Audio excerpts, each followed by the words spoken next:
So hello guys, good morning. आप सभी का एक बार फिर से स्वागत है वाइटर नर्सिंग एकेडमी में। एंड जैसा कि आप सभी को पता है, नॉर्थ से जो 6 पॉइंट वो है, उसका एग्ज़ाम आने वाला है 14 अप्रैल। और उसी से रिलेटेड हमारे सेशंस का आज तीसरा पार्ट है। उम्मीद कर रहा हूँ कि आपको दोनों पार्ट जो हैं वो बहुत पसंद आए होंगे। और इसी सीक्वेंसेस को आगे बढ़ाते हुए हम जो रेगुलर अपडेट कर रहे हैं आपके क्लासेस का।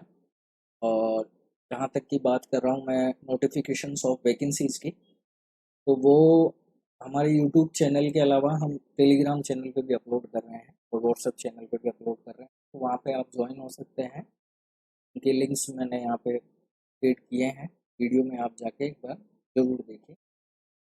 और सेकंड और थर्ड एक इम्पोर्टेंट कन्वर्सेशन से ये भी कह रहा हूँ कि वैकेंसियाँ जो हैं वो रेगुलर मतलब अल्टरनेट डेज में काफ़ी सारी जगह से रिलीज़ हो रही हैं। वैकेंसीज़ की तो कमी है नहीं, ठीक है। अब सवाल ये है कि हमारी तैयारी किस तरह से हो। तो तैयारी आपको देखिए, जिस एग्ज़ाम्स की आप प्रिपरेशन कर रहे हैं उसके प्रीवियस पेपर्स को आप ज़रूर एक बार देखते जाइए एग्ज़ाम देने से पहले। और ऐसा नहीं है कि एग्ज़ाम आपकी कल है और आप आज प्रीवियस पेपर देख रहे हैं।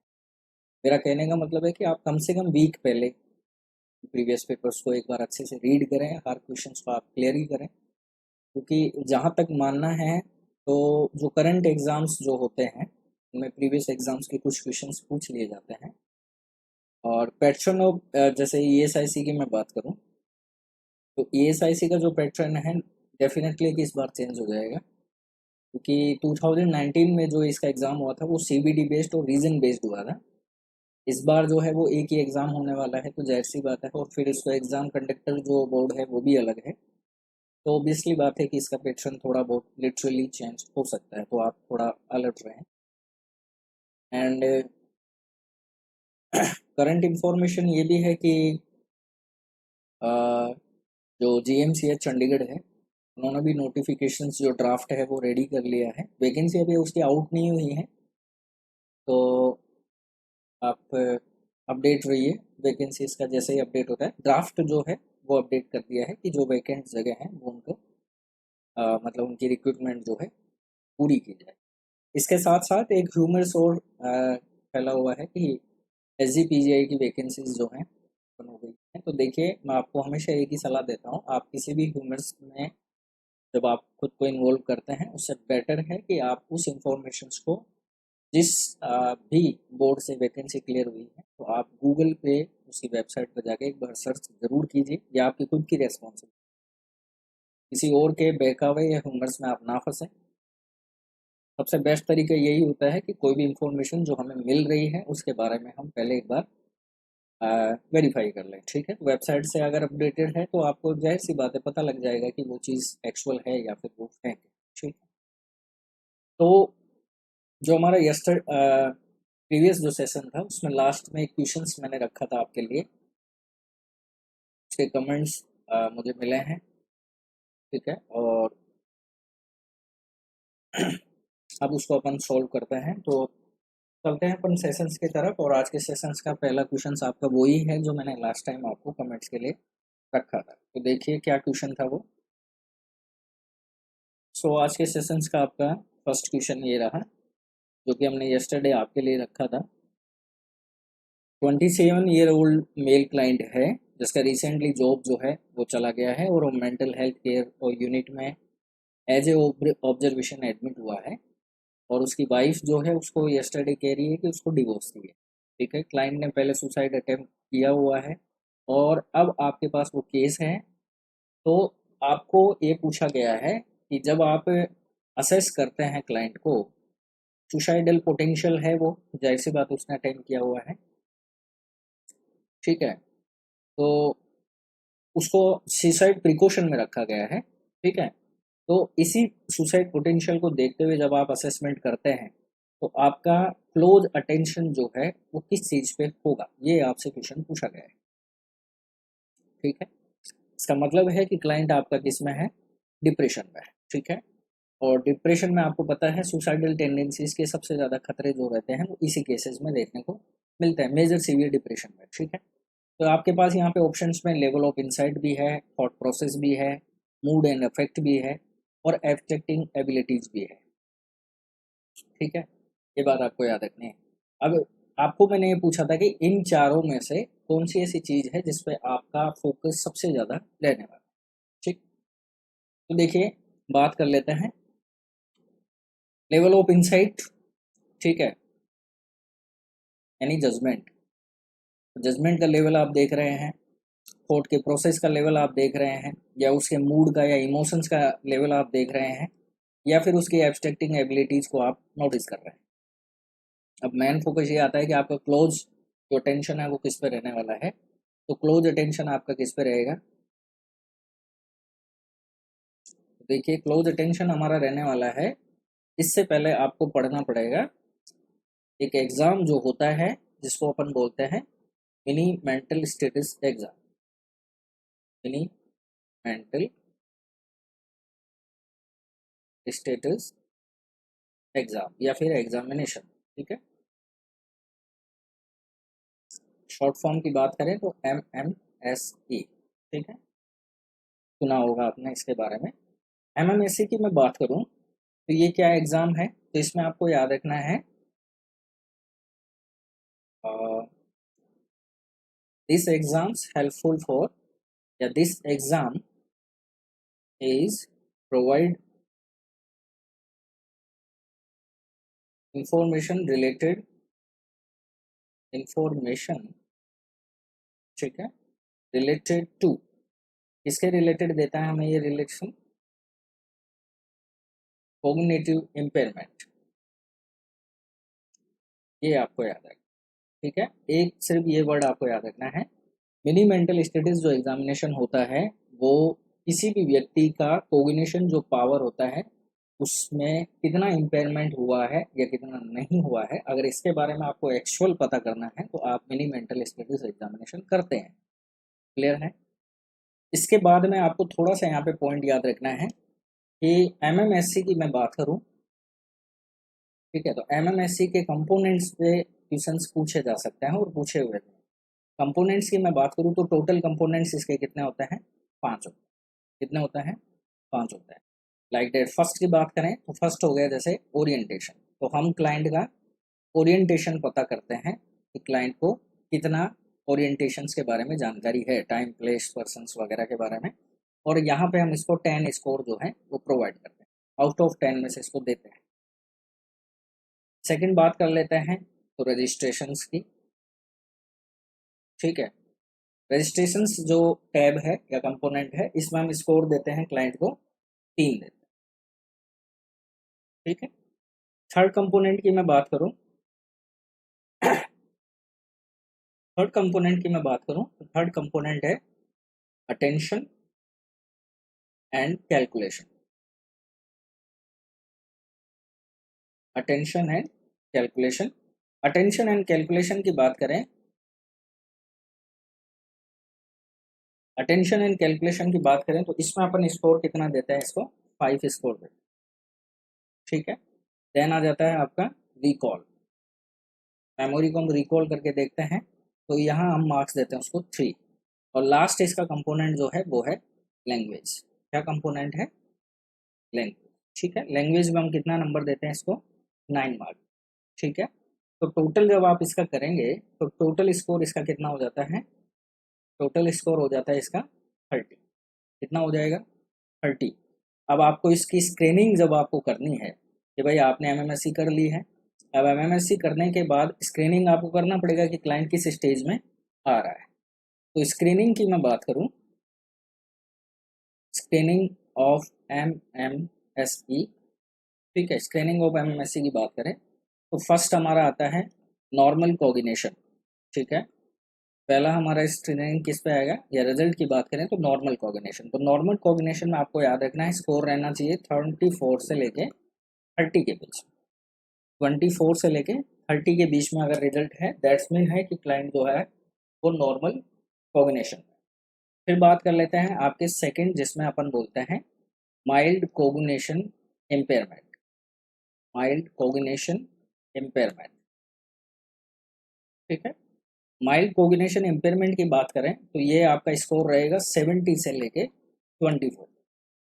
ठीक है, फिर बात कर लेते हैं आपके थर्ड लेवल की, जो है मॉडरेट, मॉडरेट कोग्निटिव इम्पेयरमेंट।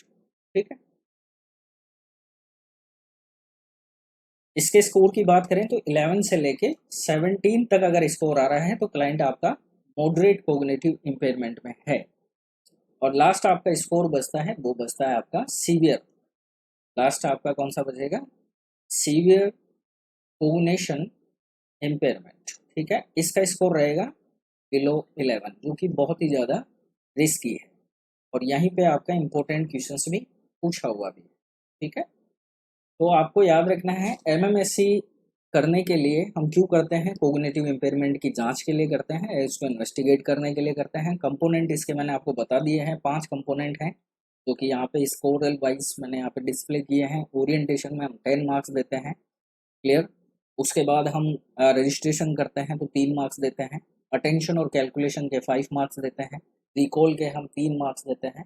और लैंग्वेज के हम 9 मार्क्स इसको प्रोवाइड करते हैं आउट ऑफ दिस। ठीक है, आउट ऑफ दिस जब हम स्क्रीनिंग करते हैं एमएमएससी के अकॉर्डिंग कैंडिडेट के कोग्निशन का, तो नॉर्मल कोग्निशन अगर किसी व्यक्ति का है तो दैट्स मीन उसका स्कोर 24 से 30 के बीच में रहेगा। माइल्ड अगर उसका कोग्निशन इम्पेयरमेंट है तो उसका स्कोर जो है वो 17 से लेकर 24 रहेगा। मॉडरेट लेवल पे है तो उसका स्कोर जो है वो 11 से 17 के बीच में रहने वाला है। एंड देन सीवियर अगर उसका कोग्निशन इम्पेयरमेंट हुआ है, दैट्स मीन वो क्लाइंट एमएमएससी में 11 स्कोर से नीचे रहने वाला है, या फिर उसका स्कोर जो है 11 से नीचे आएगा। अब सवाल क्या था आपका? सवाल ये था कि क्लाइंट जो है वो सुसाइडल प्रिकॉशन पे है, रिसेंटली उसका जॉब भी चला गया है और उसकी वाइफ ने उसको वार्न किया है कि वो उससे डिवोर्स चाहती है, और इस समय क्लाइंट आपका सुसाइडल प्रिकॉशन पे है। तो सवाल आपका ये जाता है किस पे? डिप्रेशन पे। और डिप्रेशन किस टाइप का डिसऑर्डर होता है? Mood disorder. किस टाइप का डिसऑर्डर होता है? Mood disorder. ठीक है, तो आपका हमेशा से याद रखना है, डिप्रेशन का जब भी क्वेश्चन आए तो आपका हमेशा से पॉइंट किस पे जाएगा? मूड पे जाएगा या फिर अफेक्ट पे जाएगा, जो उससे रिलेट करता है। ठीक है, तो लेवल ऑफ इनसाइट यहाँ पे नहीं होगा, क्योंकि ये सुसाइडल प्रिकॉशंस को रिफ्लेक्ट नहीं करता है। इनसाइट किसको करता है? थॉट प्रोसेस, थिंकिंग वाले प्रॉब्लम्स, जैसे स्किज़ोफ्रेनिया। ठीक है, तो ये ऑप्शंस गलत हो गया। थॉट प्रोसेस भी यहाँ पे गलत हो जाएगा आपका। ठीक है, एब्स्ट्रैक्टिंग एबिलिटीज ये भी गलत हो जाएगा। पार्ट ये जरूर है, देखिए लेवल ऑफ इंसाइट भी एमएससी का पार्ट है, थॉट प्रोसेस भी एमएससी का पार्ट है, क्योंकि कोग्निशंस आप चेक कर रहे हैं। एब्स्ट्रैक्टिंग एबिलिटीज ये भी कोग्निशंस एमएससी का पार्ट है। मेंटल स्टडीज एग्जामिनेशन के ये पार्ट सारे ही है, लेकिन आपको बेस्ट निकालना है। बेस्ट कब निकलेगा? जब आपको पता होगा। अब क्वेश्चन आपने पढ़ा, इसीलिए सबसे बेस्ट मैं ट्रिक बता रहा हूँ आपको। जब भी आप कोई क्वेश्चन अटेंड करें, ऑप्शंस भले ही आपको ना आए, लेकिन क्वेश्चन अगर आपके अच्छे से समझ में आ गया तो आप ऑप्शंस निकाल सकते हैं।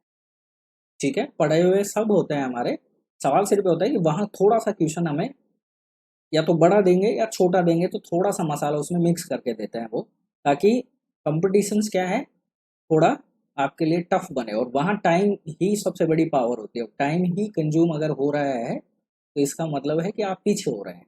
तो हमें क्या करना है? हमें क्वेश्चंस पे फोकस करना है। क्वेश्चन अगर हमारे समझ में आ गया तो आंसर आपका निकल ही जाना है। तो इस क्वेश्चंस का आंसर मैंने आपको बता दिया है। जब आपको पता चल गया कि क्लाइंट सुसाइडल प्रिकॉशन पे है, इसका मतलब वो डिप्रेसिव है। और डिप्रेशन में हमेशा इफेक्ट किस पे पड़ता है? मूड पे। तो हमारा फोकस भी किस पे रहेगा? मूड और अफेक्ट पे रहेगा। किस पे रहने वाला है? मूड और अफेक्ट करेगा, जो कि सुसाइडल प्रिकॉशंस को ज़्यादा क्या करेगा?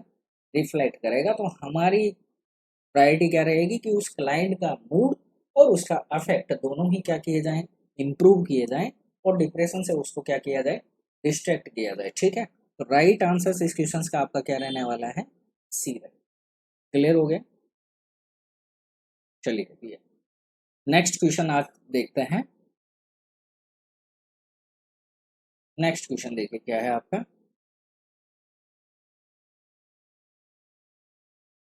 नेक्स्ट क्वेश्चन है आपका, the following nursing diagnosis is written for a comatose client. Client coma में है with cirrhosis of liver. Client को प्रॉब्लम क्या है? सिरोसिस ऑफ लीवर की है, कोमेटोज क्लाइंट है और इसको डायग्नोसिस हो चुका है। एंड सेकेंडरी इसको क्या है? स्प्लीनोमेगाली। सेकेंडरी इसको क्या है? स्प्लीनोमेगाली है। High risk for injury. ठीक है, हाई रिस्क इंजरी का। तो यहाँ क्वेश्चन आपसे क्या पूछ रहा है, increase susceptibility to bleeding related to, आपसे क्वेश्चन पूछा गया है। आपको ये बताना है कि क्लाइंट कोमाट में है और लिवर सिरोसिस का केस है, सेकेंडरी स्प्लेनोमेगाली भी है। तो आपको मुझे ये बताना है, या ये क्वेश्चन आपसे ये पूछ रहा है कि ब्लीडिंग के ससेप्टिबिलिटी होने के क्या रीजंस हो सकते हैं, या क्या चांसेस हैं जो रिलेट करते हैं कि ब्लीडिंग होने के चांसेस ज़्यादा रहे। तो पहला ऑप्शन ये कहता है कि इंक्रीज एब्जॉर्प्शन ऑफ विटामिन के, ठीक है। सेकंड ऑप्शन ये कहता है कि thrombocytopenia due to hypersplenism, या फिर आप इसको क्या बोल सकते हो, स्प्लेनोमेगाली।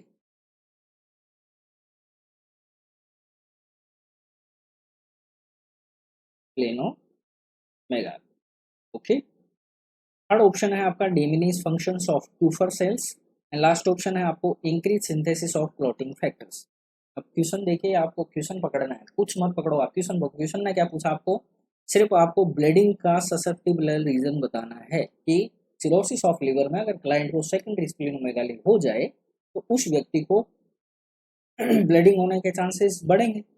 अब ब्लीडिंग कब होती है, ब्लीडिंग कब होती है, जब हमारी बॉडी का कोगुलेशन पावर जो है वो कम पड़ जाए, या क्लोटिंग फैक्टर्स की सिंथेसिस ना हो, या विटामिन के की सिंथेसिस प्रॉपर रूप से ना हो, या विटामिन के हमारे बॉडी में एब्जॉर्ब ना हो। जाहिर सी बात है, ब्लीडिंग के चांसेस कब बनेंगे, तब ऐसे ही बनता है, तो निकाल लीजिए। अब देखिए पहला ऑप्शन क्या बोला इसने, इंक्रीज एब्जॉर्प्शन ऑफ विटामिन के। आप सोचिए, आपकी विटामिन के का एब्जॉर्प्शन अगर इंक्रीज होता तो क्या ब्लीडिंग होती, नहीं होती। लेकिन क्वेश्चन ने आपसे पूछा है कि चांसेस बताने आपको, तो ये ऑप्शन तो यहाँ पे गलत हो गया। और वैसे भी सिरोसिस ऑफ लीवर में विटामिन के का जो एब्जॉर्प्शन है, विटामिन के का जो एब्जॉर्प्शन है वो कैसा हो जाता है, डिक्रीज हो जाता है, ठीक है।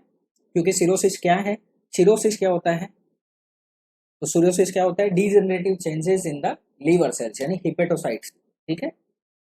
डीजनरेटिव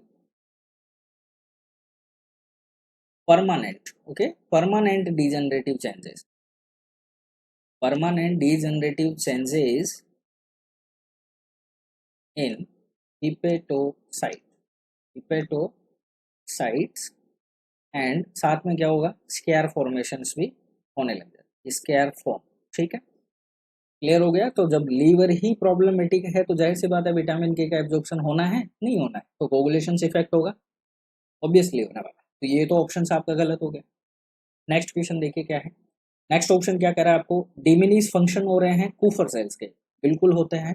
कूफर सेल्स क्या है, मैक्रोफेजेस है, किसकी, लीवर के लिए, ठीक है। तो अब कूफर सेल्स का फंक्शंस डिमिनिश होगा तो क्या चीज होने के चांसेस रहेंगे, इन्फेक्शन होने के चांसेस रहेंगे, इसके चांसेस बढ़ेंगे, इन्फेक्शन चांसेस जो है, इन्फेक्शन के चांसेस जो है वो बढ़ने वाला है, ठीक है। इन्फेक्शन के चांसेस जो हैं वो बढ़ेंगे अगर कूफर सेल्स के फंक्शंस जो हैं वो डिमिनिश होंगे तो, ठीक है। लेकिन क्वेश्चन हमारे क्या पूछ रहा है, ब्लीडिंग का, तो ये ऑप्शन भी गलत हो गया आपका, तो ये भी हम एलिमिनेट कर देते हैं। लास्ट ऑप्शन देखिए क्या बोल रहा है ये, क्लोटिंग फैक्टर्स की इंक्रीज सिंथेसिस। तो मैंने पहले ही बोला है कि क्लोटिंग फैक्टर्स ही अगर प्रॉपर अमाउंट पे बन रहे हैं तो ब्लीडिंग होने के चांसेस ही नहीं है। लेकिन ऐसा होगा नहीं, ऐसा होगा नहीं, क्योंकि क्लोटिंग फैक्टर्स कौन कौन से इफेक्ट हुए यहाँ पे, देखिए यहाँ कौन कौन से इफेक्ट होंगे, एक तो प्रोथ्रोम्बिन इफेक्ट होने वाला है, ठीक है, 2 नंबर का क्लोटिंग फैक्टर, ठीक है। फिर आपका कौन सा होगा, स्टेबल फैक्टर अफेक्ट होने वाला है, क्रिसमस आपका इफेक्ट होगा 9 नंबर का, ठीक है। स्टुअर्ट पावर और स्टुअर्ट, ये इफेक्ट होने वाला है, ठीक है। अब ये क्लोटिंग फैक्टर सारे ही क्या होंगे, इफेक्ट होंगे। जाहिर सी बात है इनकी सिंथेसिस जो है वो कैसी हो जाएगी, डिक्रीज होगी, डिक्रीज सिंथेसिस होने वाली, ठीक है। अब इनकी सबकी ही डिक्रीज सिंथेसिस होगी तो जाहिर सी बात है कोगुलेशंस कैसा होने वाला है, कोगुलेशंस कैसा होगा, डिक्रीज होगा। और कोगुलेशन डिक्रीज होगा तो ब्लीडिंग के चांसेस बढ़ेंगे, बिल्कुल बढ़ेंगे। लेकिन यहाँ पे इंक्रीज बोला या डिक्रीज बोलता तो बन जाता आपका आंसर, लेकिन ये भी गलत हो गया, ये भी गलत हो गया। अब सवाल बचता है आपका सेकंड नंबर का ऑप्शन, क्या बोल रहा है, थ्रोम्बोसाइटोपिनिया ड्यू टू हाइपर स्प्लेनोनिज्म। तो ये पॉइंट एकदम आपका बिल्कुल सही जा रहा है, क्यों, क्योंकि प्लेटिलेट्स जो हैं वो डिस्ट्रैक्ट होके क्या हो रही हैं, कम, और उस कंडीशंस को हम बोलते हैं थ्रोम्बोसाइटोपिनिया, जिसकी वजह से स्प्लीनोमेगाली होने के चांसेस जो हैं वो सेकेंडरी लेवल पे बढ़ते हैं। ठीक है। तो ये ऑप्शन आपका यहाँ पे जाएगा कि प्लेटिलेट की कमी की वजह से ब्लीडिंग के चांसेज जो हैं या फिर ससेप्टिबिलिटी जो चांसेज हैं वो लीवर सिरोसिस में बढ़ने के चांसेस होते हैं। क्यों? क्योंकि सेकेंडरी वो स्प्लेनोमेगाली कोज करता है। एक क्वेश्चन तो आपका यहाँ से सोल्व हो गया। अब मैं आपको बताता हूँ, आपको पता है लीवर सिरोसिस में एक प्रॉब्लम और होती है जो इसका कारण भी मानी जाती है, वो है पोर्टल हाइपरटेंशन, जो कि एक रिस्क फैक्टर भी मान सकते हो आप। वैसे तो आपसे अगर ये क्वेश्चन पूछा जाए कि सिरोसिस ऑफ लीवर में मोस्ट कॉमन टाइप कौन सा है, तो एल्कोहलिज्म। कौन सा है? एल्कोहलिज्म। ठीक है, याद रखें। वैसे सिरोसिस ऑफ लीवर काफी टाइप्स के होते हैं, लेकिन मोस्टली जो केस आपको देखने को मिलेंगे मोस्ट कॉमन वो एल्कोहलिज्म के देखने को मिलता है। ठीक है। अब पोर्टल हाइपरटेंशन में आपको ये याद रखना है कि पोर्टल हाइपरटेंशन के कॉम्प्लिकेशंस पूछे जाते हैं। तो लीवर सिरोसिस में आपको याद रखना है कि लीवर सिरोसिस में जब कंडीशन सीवियर होती है या ब्रस्ट होती है, तो पोर्टल हाइपरटेंशन जो इसका रिस्क है, इसकी वजह से कॉम्प्लिकेशन होता है। ठीक है, इसकी वजह से कॉम्प्लिकेशन होते हैं। अब वो कौन कौन से होते हैं, तो देखिए इसकी वजह से कौन कौन से कॉम्प्लिकेशन हो सकते हैं, तो आपको याद रखना है हेमेटोमेसिस हो सकता है,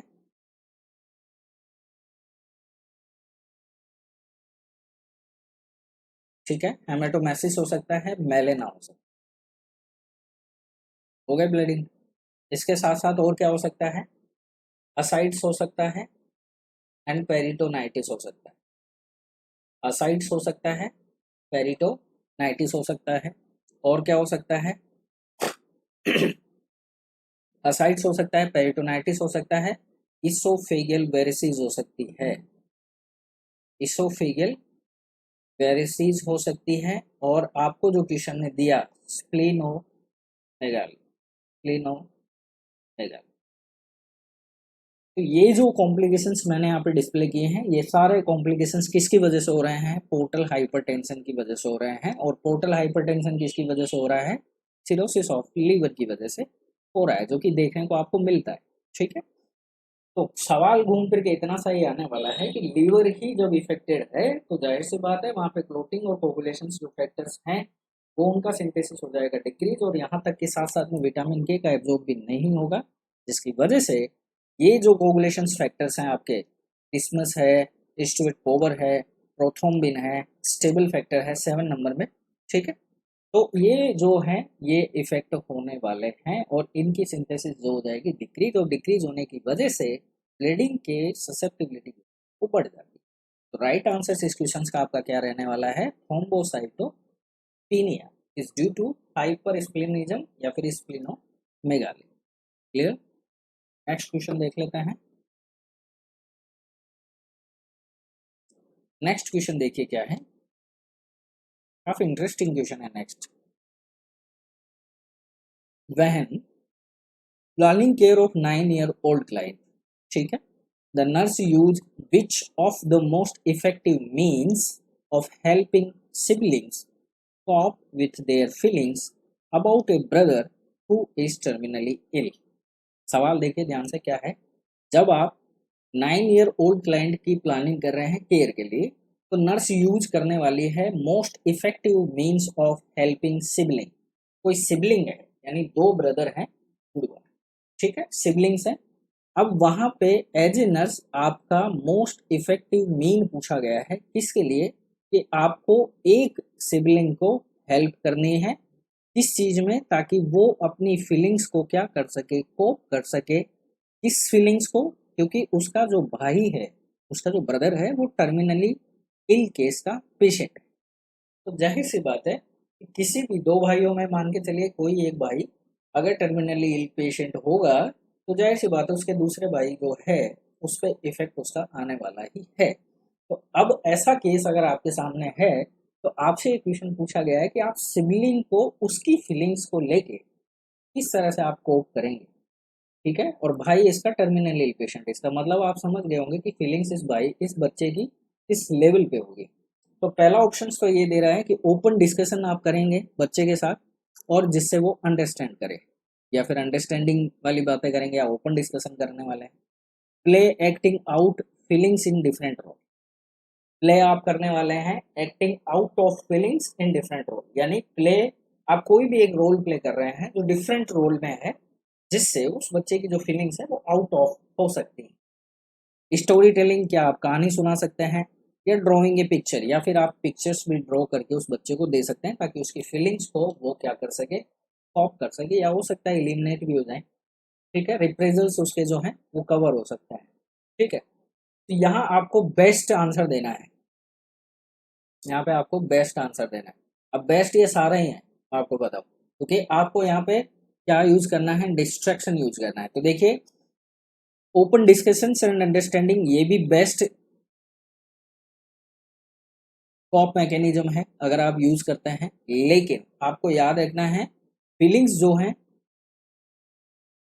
फीलिंग्स जो हैं, ठीक है, वो कॉप ये नहीं कर पाएगा। ओपन डिस्कशंस जो है ना, वो इनिशियली सही रहता है, इनिशियली बेस्ट कॉप मैकेनिज्म। ठीक है, इनिशियली ये बेस्ट कॉप है मैकेनिज्म में। एज ए ओपन डिस्कशंस अगर आप किसी बच्चे के साथ कर रहे हैं, सिबलिंग के साथ कर रहे हैं, या फिर किसी के साथ ओपन डिस्कशन या अंडरस्टैंडिंग लैंग्वेज टॉक कर रहे हैं, तो जाहिर सी बात है। बट लेकिन यहाँ सवाल क्या है कि टर्मिनल इल पेशेंट है, तो उसकी फीलिंग्स इस तरह से आउट नहीं होने वाली। तो ओपन डिस्कशन इनिशियली सही है, लेकिन लेटर देन ये काम नहीं करेगा, तो ये ऑप्शन आपका गलत हो जाता है।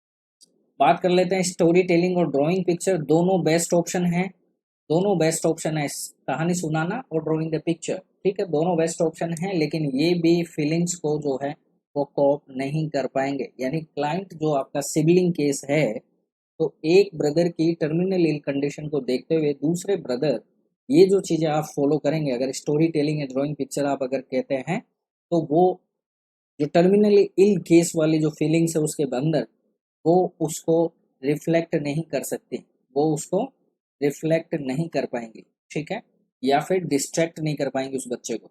ठीक है, तो ये दोनों भी ऑप्शन आपके यहाँ पे गलत हो जाते हैं। अब डिस्ट्रैक्ट करने के लिए आपके पास सिंपल सा ऑप्शन बचता है, कुछ सोचने वाली बात नहीं है, सिर्फ आपको क्या करनी है, डिफरेंट रोल एक्टिंग करनी,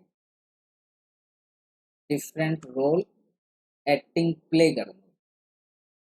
ठीक है, उस बच्चे के सामने आपको डिफरेंट कोई भी रोल आप उठा सकते हैं, चाहे आप किसी भी चीज़ का, जिससे आपको ऐसा लगे कि वो बच्चा डिस्ट्रैक्ट हो सकता है, ऐसा आप प्लानिंग कीजिए और उसके सामने वो रोल प्ले कीजिए।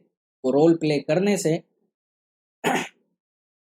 वो रोल प्ले करने से होगा क्या कि जो इसके अंदर फियर है ऑफ रिप्रेजल का, ठीक है, फियर है ऑफ रिप्रेजल्स का, ये क्या हो जाएगा, फॉर अवे होने के चांसेस हो सकते हैं।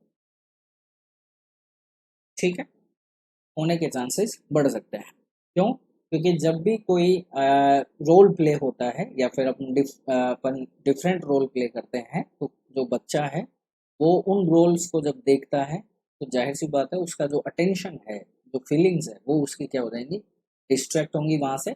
और वो फिर क्या है, जो फियर है उसके अंदर, वो अपने भाई को लेके, जो टर्मिनल इल केस पेशेंट जो है वहाँ पे, वो फियर जो उसके अंदर बैठा हुआ है, वो फियर उसका क्या हो जाएगा, दूर हो जाएगा। तो इस तरह से आप क्लाइंट को क्या कर सकते हैं, कॉप कर सकते हैं अपनी फीलिंग्स को लेके, जो कि उसके भाई से रिलेटेड उसके अंदर वो बन रही है।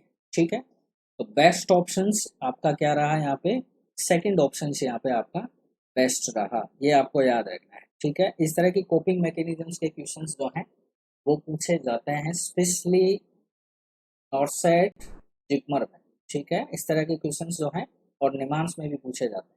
ठीक है, तो इस तरह के क्वेश्चंस जो हैं वो आपको ऐसे एग्जाम्स में देखने को जरूर मिल रहे हैं। तो कॉप मैकेनिज्म्स में आपको थोड़ा पर्सनली सोचना पड़ेगा।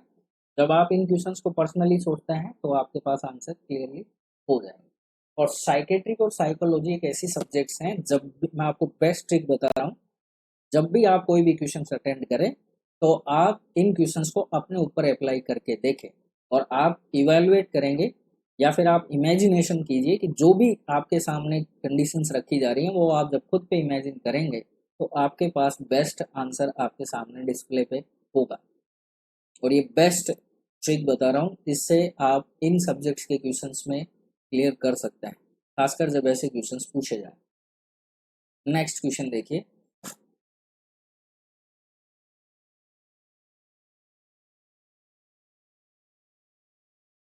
नेक्स्ट क्वेश्चन आपका है, A 9-year-old child in the garage with his father, clear, who was repairing a lawn mower. Some gasoline ignited and caused an explosion. एक बच्चा है अपने फादर के साथ गैराज में काम कर रहा है या है और फादर उसके काम कर रहे हैं. Who was repairing lawn mower कर रहे थे. ठीक है, लॉन मोवर जो मशीन है उसको वो रिपेयरिंग कर रहे थे. तो गैसोलीन जो है वो इंजेटनेट हो जाता है और कॉज कर जाती है एक्सप्लोजन, ब्लास्ट हो जाता है. तो उसके फादर जो है वो किल हो गए यानी खत्म हो चुके हैं. एंड चाइल्ड हैज स्प्लिट, और चाइल्ड स्प्लिट कर चुका है. Thickness and full thickness burn over 40% of his upper body. ध्यान से पढ़िएगा, क्वेश्चन यही है. बच्चे ने गैसोलीन को स्प्लिट कर लिया, उसके बाद थिकनेस और फुल थिकनेस बर्न उसको कितने हुआ, 40% उसकी अपर बॉडी पे जो है वो बर्न के मार्किंग हुई है, जिसमें उसके फेस, नेक और आर्म्स जो है वो इन्वॉल्व हो चुके हैं. ठीक है. All of following nursing diagnose are including on his care plan, और उसके केयर प्लान में ये सब डायग्नोसिस जो है वो मेंशन है. Which of these nursing diagnosis should have top priority. Question यहाँ पूछा गया है during the first 24 to 48 hours post burn, यानी बर्न होने के बाद. केस आपके समझ में आ गया है. एक बच्चा था और एक फादर थे, दोनों साथ में थे गैराज में. फादर जो है लॉन मोवर मशीन को रिपेयर करे तो उसी समय गैसोलीन जो है वो ब्लास्ट हो जाती है. फादर उसके वहीं पे खत्म हो गए. बच्चे ने गैसोलीन को स्प्लिट कर लिया उसके बाद में. ठीक है, उसके बाद में हुआ क्या है कि उसकी अपर बॉडी पार्ट जो है वो 40% बर्न हो चुकी है, जिसमें उसका फेस, नेक और अपर आर्म्स जो है वो इन्वॉल्व हुई हैं. सवाल ये आपसे पूछा गया है कि आपकी प्रायोरिटी टॉप पे रहने वाली है, और अब आप टॉप प्रायोरिटी को लेते हुए किस चीज़ को ज़्यादा पॉइंट आउट करेंगे फर्स्ट 24 से 48 आवर्स पोस्ट बर्न के टाइम में. सवाल आप समझ गए हैं तो राइट आंसर दीजिए. क्या ऑप्शन होगा, देखिए, pain related to tissue damage from burns. Burn से रिलेटेड जो पेन हो रहा है उसको आप ज़्यादा फोकस देने वाले हैं. Potential for infection related to contamination of wounds. Burn के वुंड्स आपको पता है बहुत ज़्यादा कंटामिनेटेड होते हैं, इसलिए आप सबसे ज़्यादा इन्फेक्शन से प्रिवेंट करने के ऊपर ज़्यादा फोकस करने वाले हैं. Fluid volume deficit related to increase capillary permeability. Capillary permeability बढ़ने के कारण क्या है, फ्लूइड वॉल्यूम जो है वो डेफिशिएट हुआ है. ऑब्वियसली बात है, बर्न का केस है तो जाहिर सी बात है आप इस पे फोकस करने वाले हैं. या लास्ट ऑप्शन आपका क्या है, potential for impair gas exchange related to oedema of respiratory tract.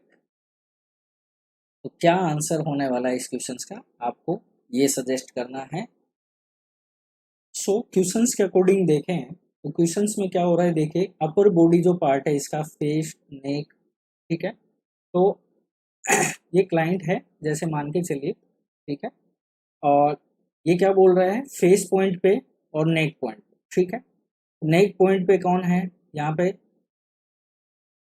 Upper respiratory tract होता है. ठीक है, अपर रेस्पिरेटरी ट्रैक होता है. मान के चलिए कि गैसोलीन का जो स्प्लिटिंग यहाँ पे हुआ है. ठीक है, तो होगा क्या, तो रैपिडली स्वेलिंग होगी. रैपिडली क्या होगी, स्वेलिंग होने वाली. रैपिडली स्वेलिंग होगी, कहाँ पे होगी, on burn tissue. On burn tissue. ठीक है, ऑन बर्न टिश्यू. और रैपिडली स्वेलिंग अगर बर्न टिश्यू पे हो रही है तो जाहिर सी बात है एयरवे जो है वो कैसे हो जाएंगे, ब्लॉक. सिंपल, इसमें कोई गणित है नहीं. कोई बर्न टिश्यू हुआ तो जाहिर सी बात है बर्न जहाँ जहाँ जिस टिश्यूज पे होता है वो ओवर जो स्वेलिंग है वहाँ देखने को मिलती है, और वो भी रैपिडली देखने को मिलती है. ठीक, तो एयरवे क्या हो गए हैं, ब्लॉक हो गए. ठीक है, एयरवे ब्लॉक होने की वजह से अब प्रायोरिटी क्या जाएगी, सबसे ज़्यादा एयरवे जाएगी.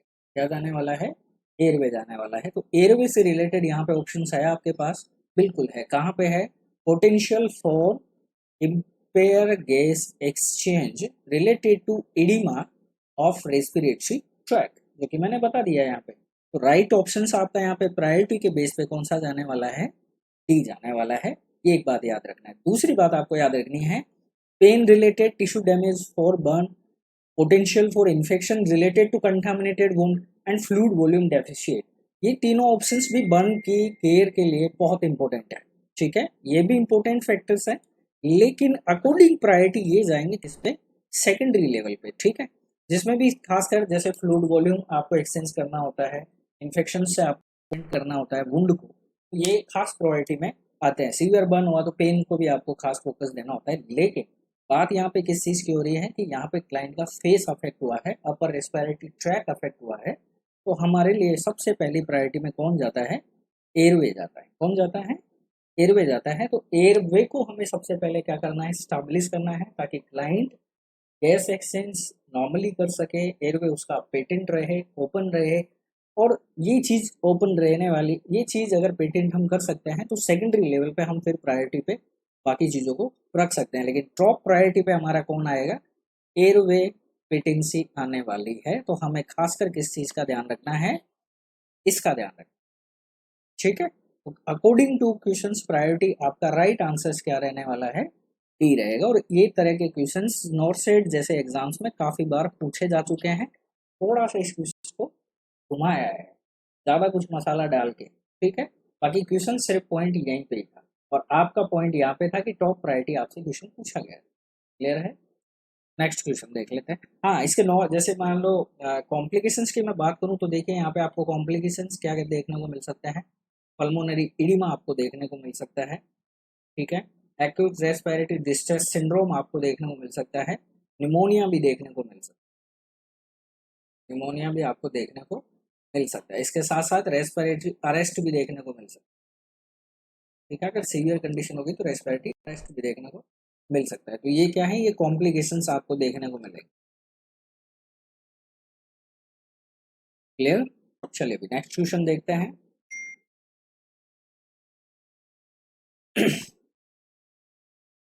ये वाला क्वेश्चंस भी आपने काफी टाइम देखा होगा और काफी पॉपुलर क्वेश्चंस रहा है ये नोटसेट के बिहाफ से देखे तो अपन देखिए क्या है। स्टेट सीरम इलेक्ट्रोलाइट ऑर्डर किया गया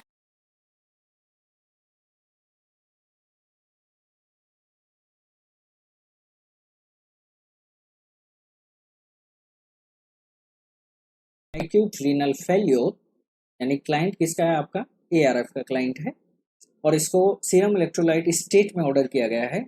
रिवील्ड सीरम पोटेशियम लेवल 6.4। जब आप इन्वेस्टिगेशन देखते हैं तो सीरम में पोटेशियम का जो लेवल है वो 6.4 जो है वो आ रहा है।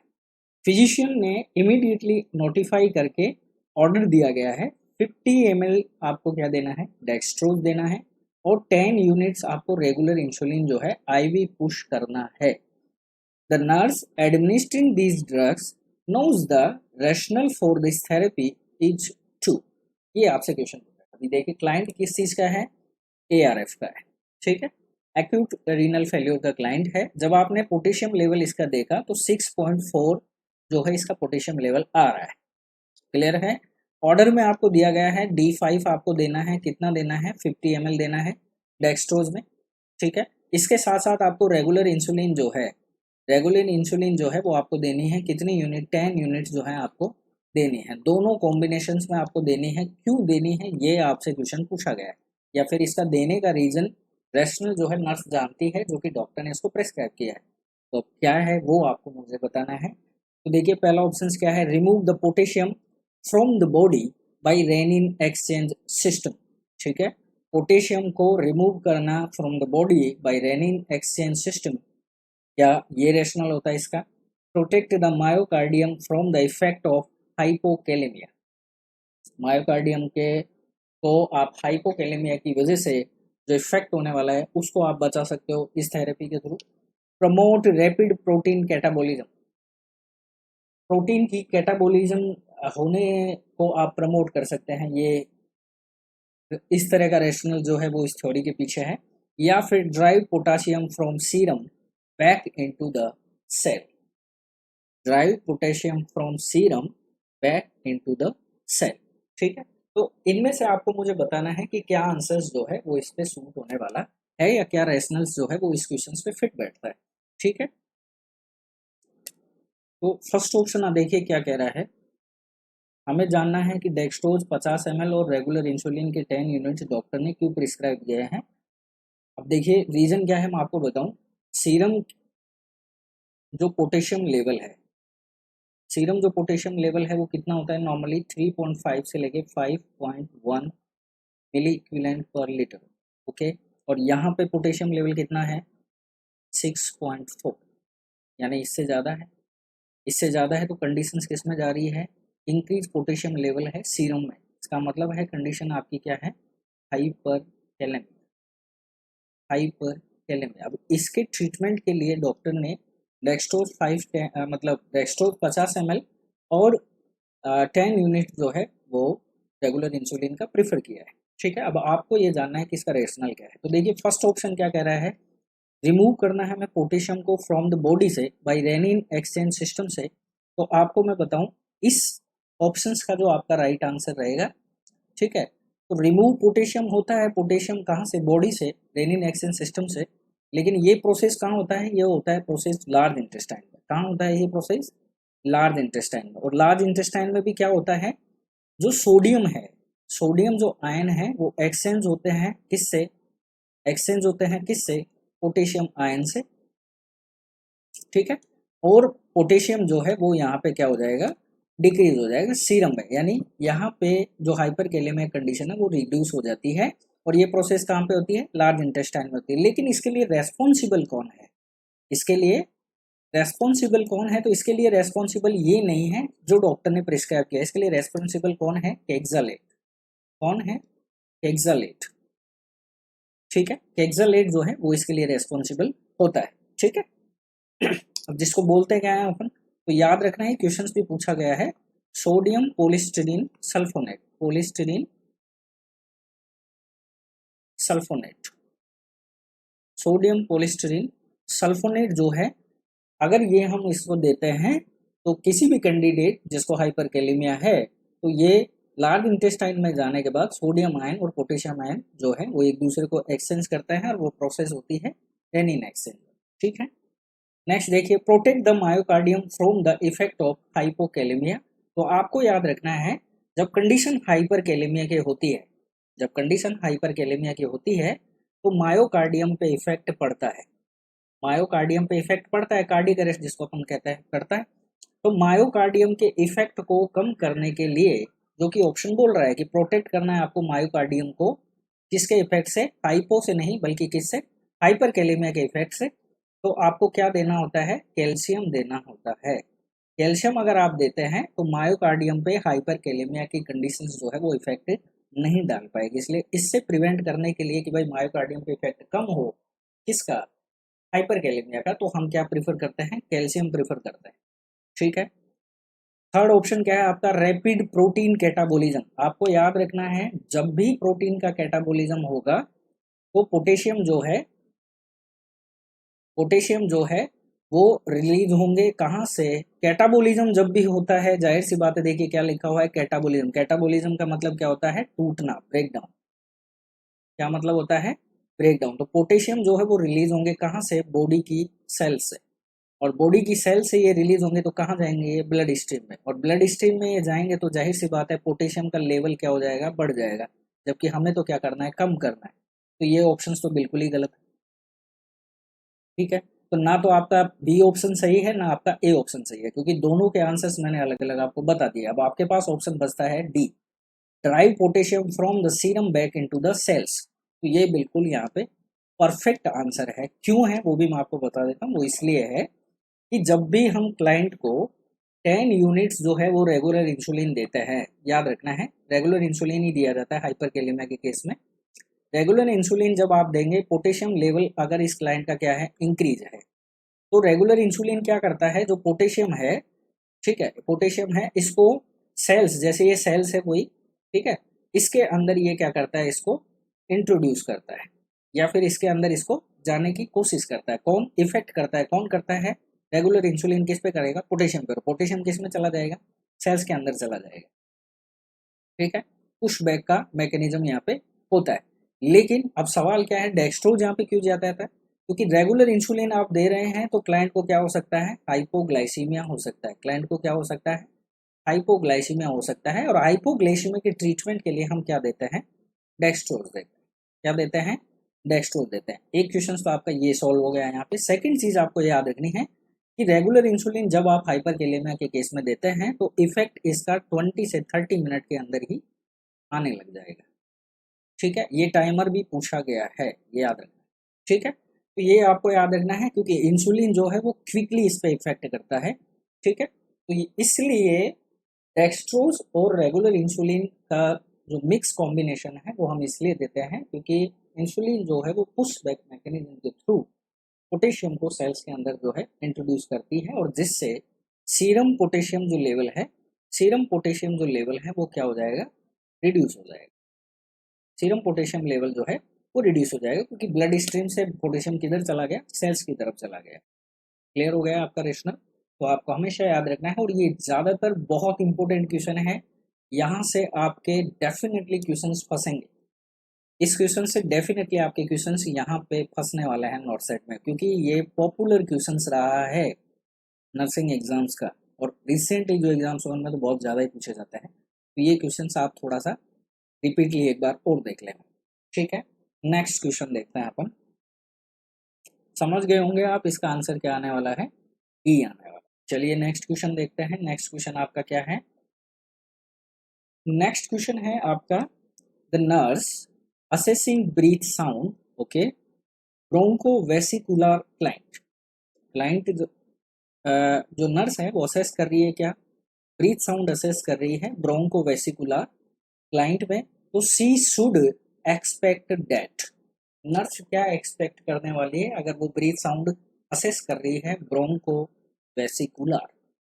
तो देखिए क्या है, inspiration is longer than expiration. Inspiration जो है वो लॉन्गर है किसके कंपैरिजन में, एक्सपायरेशन के comparison. Breath sound are high pitch, bronchovesicular जो है वो हाई पिच साउंड है। Breath sound are muffled, muffled type का साउंड है।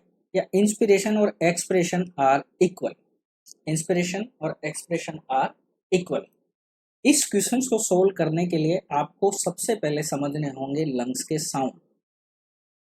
क्या समझने होंगे, लंग्स के साउंड। अगर आपको ये पता है तो आपका ये आंसर यहाँ पे क्लियर हो जाएगा। और ये बहुत ही इंपॉर्टेंट क्वेश्चन है, क्योंकि प्रायोरिटी और ओटी और इमरजेंसी के केसेस में क्या है, ज़्यादातर यहाँ से क्वेश्चन पिक होते हैं।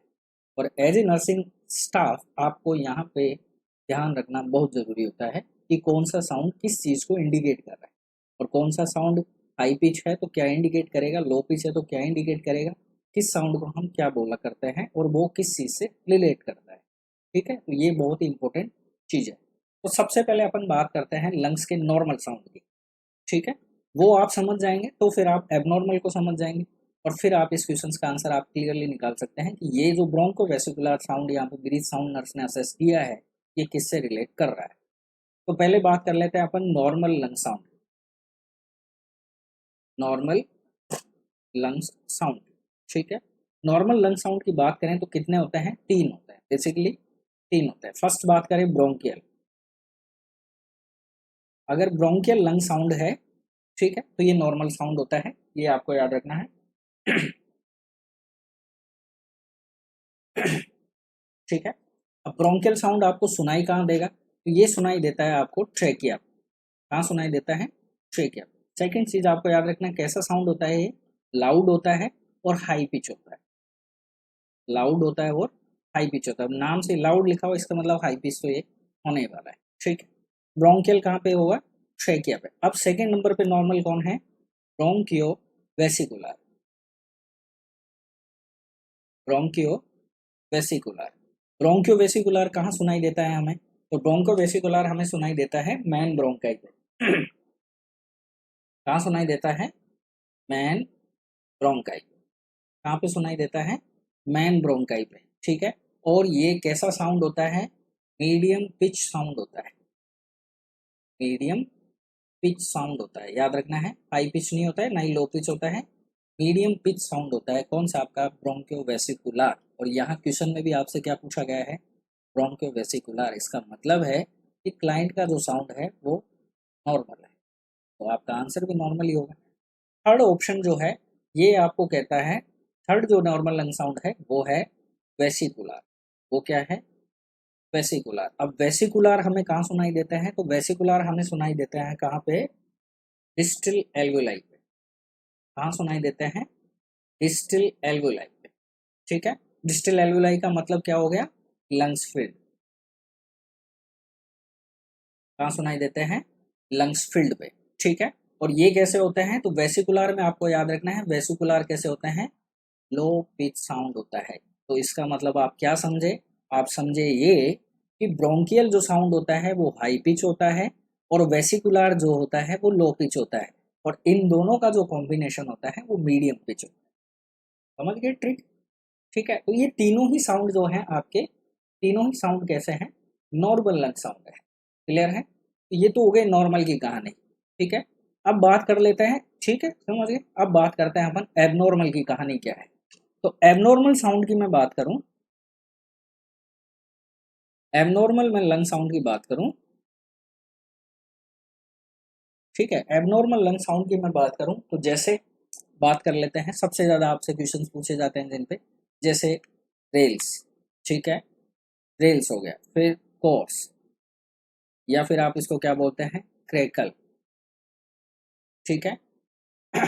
ठीक है, या फिर रोंकाई, या फिर रोंकाई, ये क्या है? ये एबनॉर्मल लंग साउंड है। कैसे हैं? एबनॉर्मल लंग साउंड है। कैसे होते हैं ये लो पिच साउंड होते हैं। ये भी क्वेश्चंस पूछा गया है। ये कैसे साउंड होते हैं? लो पिच साउंड होते हैं, ठीक है।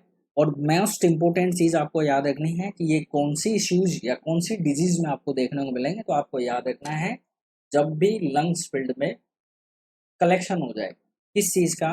वाटर का, फ्लूइड का, पस का, ठीक है। अगर इनका क्या हो जाता है? कलेक्शन हो जाता है, तो आपको ये वाले साउंड जो है वो सुनाई देंगे। और ये कैसे होते हैं? लो पिच साउंड होते हैं। क्लियर हो गया? चलिए अभी नेक्स्ट बात कर लेते हैं। नेक्स्ट बात करें तो जैसे वीज, या फिर आप वीजिंग भी बोल सकते। वीजिंग। सेकंड कौन है? स्ट्रॉइडर। सेकंड कौन है? स्ट्रॉइडर। वीज, वीज को क्या बोलते हैं हम? म्यूजिकल साउंड भी बोलते हैं, म्यूजिकल साउंड भी बोलते हैं, विसल साउंड भी बोलते हैं। नहीं, म्यूजिकल साउंड याद रखिए आप। जब ब्लैंक टेप नल जैसे अपन स्टार्ट करते हैं, जब उसमें पानी नहीं आता है और जैसे आप टेप नल को ओपन करेंगे तो उस तरह से आवाज आती है, उसे ही वीजिंग साउंड इसी तरह से होता है, ठीक है। दोनों ही साउंड ये कैसे होते हैं? तो आपको याद रखना है, दोनों ही वीजिंग और स्ट्रोइडर दोनों ही साउंड किस तरह के होते हैं? हाई पिच साउंड होते हैं। कैसे होते हैं?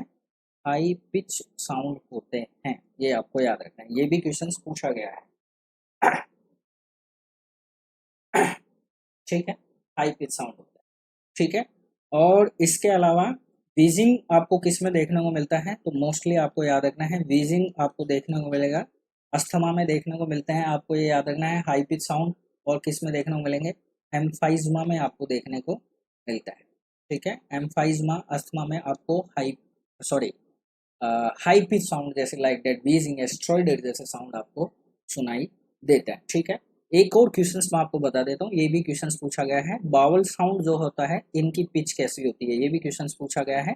तो बावल साउंड की पिच कैसी होती है? हाई पिच साउंड होता है बावल साउंड, ठीक है, ये भी आपको याद रखना। बावल साउंड कौन सी पिच का साउंड होता है? हाई पिच साउंड होता है, ओके। तो अब बात करें अब बात करें आपके क्वेश्चंस की, तो क्वेश्चंस में आपसे ये पूछा गया था कि नर्स जो है क्लाइंट को असेस कर रही है या लिसन कर रही है, स्कल्टेट कर रही है, और उसको ब्रोंकियोवेस्कुलर साउंड जो है सुनाई देते हैं, तो यहाँ पे वो क्या एक्सपेक्ट करेगी? तो inspiration is longer than expiration, तो ये भी नहीं करने वाली है क्योंकि साउंड बिल्कुल नॉर्मल है। Breath sound are highly pitch, बिल्कुल नहीं है, मीडियम पिच है। Breath sound are slightly muffled, तो ये तो एबनॉर्मल साउंड को बता रहा है, मफल्ड जो साउंड होते हैं वो एबनॉर्मल होते हैं, जबकि हमारा वाला नॉर्मल है। तो इंस्पिरेशन और एक्सप्रेशन आर इक्वल, बिल्कुल करेक्ट आंसर है। इंस्पिरेशन और एक्सप्रेशन दोनों आपके क्या है? इस क्लाइंट के इक्वल हैं, जो रिलेट करते हैं किस चीज को? ब्रोंकोवेस्कुलर साउंड। तो राइट आंसर आपका इस क्वेश्चन का क्या रहने वाला है? डी रहेगा, ठीक है। सो नेक्स्ट क्वेश्चन क्या है आपका, देखिए। A 52 years old female client is admitted to the hospital in acute renal failure, यानी केस आपके पास फिर से किस चीज का आ गया है? ARF का आ गया है। 52 एल्डरली एज की लेडी है। She has been haemodialysis for past 2 years, और वो 2 साल से पिछले हेमोडायलिसिस पे है। स्टेट में ABG जो है वो ड्रॉन किया गया था, क्लाइंट का, यील्डिंग द फॉलोइंग रिजल्ट। जब आप उसके एबीजी रिपोर्ट्स को एनालिसिस करते हैं तो आपको क्या पता चलता है, पीएच उसका 7.30 है, पीसीओ2 उसका 51 mmHg है, HCO3 लेवल उसका 18 मिली इक्विवेलेंट पर लीटर है, and PaO2 partial oxygen pressure उसका 84 mmHg आ रहा है। ध्यान से पढ़िएगा एबीजी का, ठीक है। तो the nurse would interpret this result as, question आपसे ये पूछा गया है, यहाँ पे आपको पैरामीटर दे दिया है, यानी आपको एबीजी एनालिसिस आपने कर ली है। अब आपको मुझे बताना है कि बैलेंस का ये क्वेश्चन आपसे पूछा गया है, ठीक है। एसिड बेस बैलेंस का ये क्वेश्चन आपसे पूछा गया है। Is a very important question for the upcoming exam और set and like that other exams. काफ़ी एग्जाम्स पूछे जाते हैं इस तरह के क्वेश्चंस और ये आना बहुत ज़रूरी है, ठीक है। अब देखिए यहाँ पे सवाल आपके सामने क्लियर हो चुका है। अब हमें सोल्व करना है कि इसको कंडीशन हो क्या रही है। कंपनसेट मेटाबॉलिक एल्किलोसिस, देखिए मैं आपको क्लियर करते हुए चलता हूँ। तो यहाँ देखिए सवाल क्या है, पीएच जो है इसका कैसा है, पीएच जो है इसका 7.30 है। पीएच क्या है इसका 7.30। नॉर्मल पीएच कितना होता है नॉर्मल पीएच कितना होता है 7.35 से लेके 7.45। इसका मतलब है कि पीएच यहाँ क्या है, लो है। क्लियर। फिर बात कर लेते हैं PCO2 की, ठीक है। PCO2 कितना है इसका 51 mm ऑफ Hg, 51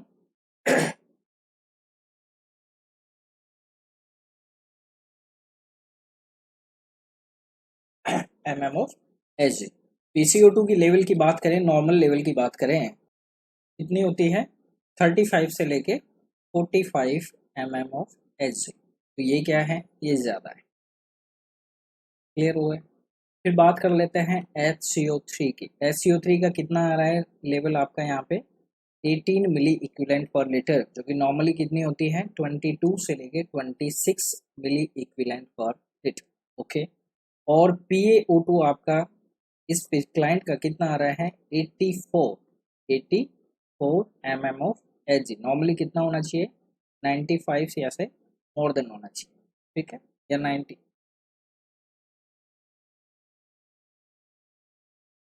ठीक है, सॉरी 95 जो है वो SpO2 लेवल है। PaO2 कितना होता है नॉर्मली, नॉर्मली ये जो है वैसे तो ग्रेटर देन 80 ऊपर है तो नॉर्मली है, वैसे 75 से 100 के बीच में जो है वो होनी चाहिए। तो यहाँ पे ये नॉर्मल रीडिंग है, कोई इश्यू नहीं, ठीक है। अब देखिए पहला ऑप्शन आपको क्या कह रहा है, कंपनसेटेड मेटाबॉलिक एल्किलोसिस। तो एल्किलोसिस में हमेशा आपको याद रखना है, मैं आपको बता देता हूँ पीएच का जो गेल रोल होता है।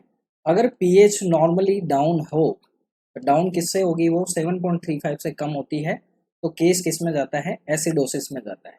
केस किस में जाएगा एसिडोसिस में। और अगर पीएच बढ़ी हुई है किसी भी रिजल्ट की देखें तो केस आपका किस में जाने वाला है एल्किलोसिस में जाएगा। अब यहाँ पीएच हमारी घटी हुई है तो केस किस में जा रहा है एसिडोसिस में, तो यहाँ पे क्या है एल्किलोसिस। तो ये ऑप्शन तो पहले ही क्लियर हो गया, गलत है, ठीक है। लेकिन मैं फिर भी आपको एक्सप्लेन कर देता हूँ, कंपनसेट मेटाबॉलिक एल्किलोसिस किसको कहते हैं। कंपनसेट मेटाबॉलिक एल्किलोसिस हम उसे कहते हैं जिसमें पीएच का वैल्यू कंपनसेट का मतलब क्या होता है कि पीएच की जो वैल्यू होती है ना वो नॉर्मल हो, ये आपको याद रखना है। पीएच की वैल्यू जो है वो नॉर्मल होनी चाहिए। पीसीओ2 वैल्यू जो है, पीसीओ2 वैल्यू जो है वो बढ़ी हुई हो, और HCO3 जो वैल्यू है, HCO3 जो वैल्यू है वो भी क्या हो बढ़ी हुई। क्लियर हो गया। पीएच की वैल्यू कैसी होनी चाहिए, नॉर्मल होनी चाहिए। कंपनसेटेड के लिए बता रहा हूँ, ओनली कंपनसेटेड पे फोकस करना है। कंपनसेटेड का मतलब क्या है कि पीएच जो लेवल है वो नॉर्मल हो, ठीक है। अब सवाल आगे चल रहा है मेटाबॉलिक एल्किलोसिस का, तो फोकस हमारा HCO3 पे रहेगा, ठीक है। तो पीएच तो आपका नॉर्मल रहे होना चाहिए, PCO2 जो है वो इंक्रीज होना चाहिए, यानी मोर देन होगा कितने से 45 mmHg से PCO2 लेवल जो है वो ज़्यादा रहेगा, और HCO3 जो वैल्यू है वो 26 से ज़्यादा रहने वाला है। इस क्राइटेरिया को हम क्या कहते हैं कंपनसेटेड मेटाबॉलिक एल्किलोसिस, ठीक है। ये बात आपको याद रखने वाला है। ठीक है। सेकंड ऑप्शन देखिए क्या है, रेस्पिरेटरी एसिडोसिस।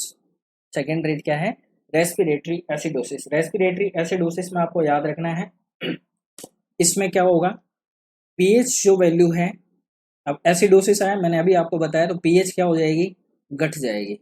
ठीक है, पीसीओ2 वैल्यू बढ़ जानी चाहिए, पीसीओ2 वैल्यू जो है वो बढ़ जानी चाहिए, और इसके साथ साथ HCO3 जो वैल्यू है वो कैसी होनी चाहिए, नॉर्मल। यहाँ पे कोई भी इम्पैक्ट नहीं पड़ता है, HCO3 वैल्यू जो है वो कैसा रहेगी, नॉर्मल लिमिट में होनी चाहिए, विथ इन नॉर्मल लिमिट में हो, यानी 22 से 26 के बीच में रहे। ठीक है, जबकि यहाँ ऐसा है, यहाँ नहीं है, यहाँ SCO3 जो है वो डाउन जा रहा है, तो इसलिए ये ऑप्शन भी आपका गलत हो गया। रेस्पिरेटरी एसिडोसिस समझ गए, एसिडोसिस का मतलब हो गया पीएच इस क्लाइंट का कम होना चाहिए, पीसीओ2 वैल्यू जो है वो 45 से ज़्यादा होना चाहिए, और SCO3 जो वैल्यू है वो 22 से लेकर 26 के इक्वल होनी चाहिए। ठीक है, मिली इक्विवेलेंट पर लीटर की इक्वल होनी चाहिए, that's means respiratory acidosis. Clear हो गया, तो ये ऑप्शंस भी आपका इस क्वेश्चन से रिलेट नहीं कर रहे हैं दोनों ऑप्शंस। थर्ड ऑप्शन आपका क्या कहता है, पार्शियली कंपनसेटेड मेटाबॉलिक एल्कलोसिस। अब पहला ऑप्शन आपका कंपनसेटेड मेटाबॉलिक एल्कलोसिस है, थर्ड ऑप्शन आपका पार्शियली कंपनसेटेड मेटाबॉलिक एल्कलोसिस है। इसका मतलब क्या होता है, अगर वर्ड पार्शियली आ जाता है, अगर वर्ड पार्शियली आ जाए तो आपको याद रखना है पार्शियली आ जाएगा, इसका मतलब है कि पीएच जो है वो आपकी बढ़ जाएगी, पीएच जो है वो 7.45 से क्या हो जाएगी, बढ़ जाएगी। किस में, पार्शियली कंपनसेटेड में, जबकि कंपनसेटेड में पीएच आपका बिल्कुल नॉर्मल होना चाहिए। सेकंड चीज आपको याद रखना है, पीसीओ2 वैल्यू जो है वो भी यहाँ पे कैसी हो जाएगी, इंक्रीज हो जाएगी।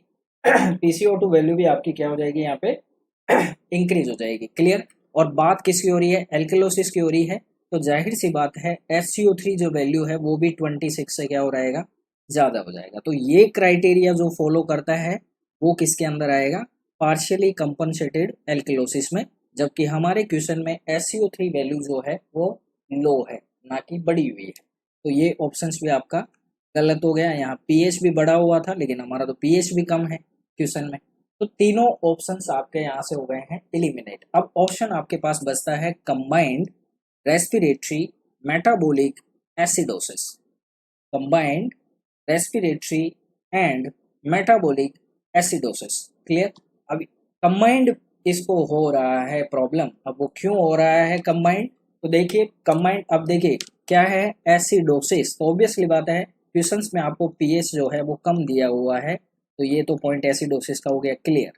ठीक है, इसके अलावा पीसीओ2 वैल्यू जो है वो 45 से ज़्यादा है, इसका मतलब रेस्पिरेटरी भी प्रॉब्लम है इसको, या रेस्पिरेटरी बैलेंस में भी दिक्कत आ रही है, इम्बैलेंस हो रहा है। SCO3 जो वैल्यू है वो क्या है, डिक्रीज है, तो मेटाबॉलिक को भी ये क्या कर रही है, इंडिकेट कर रही है।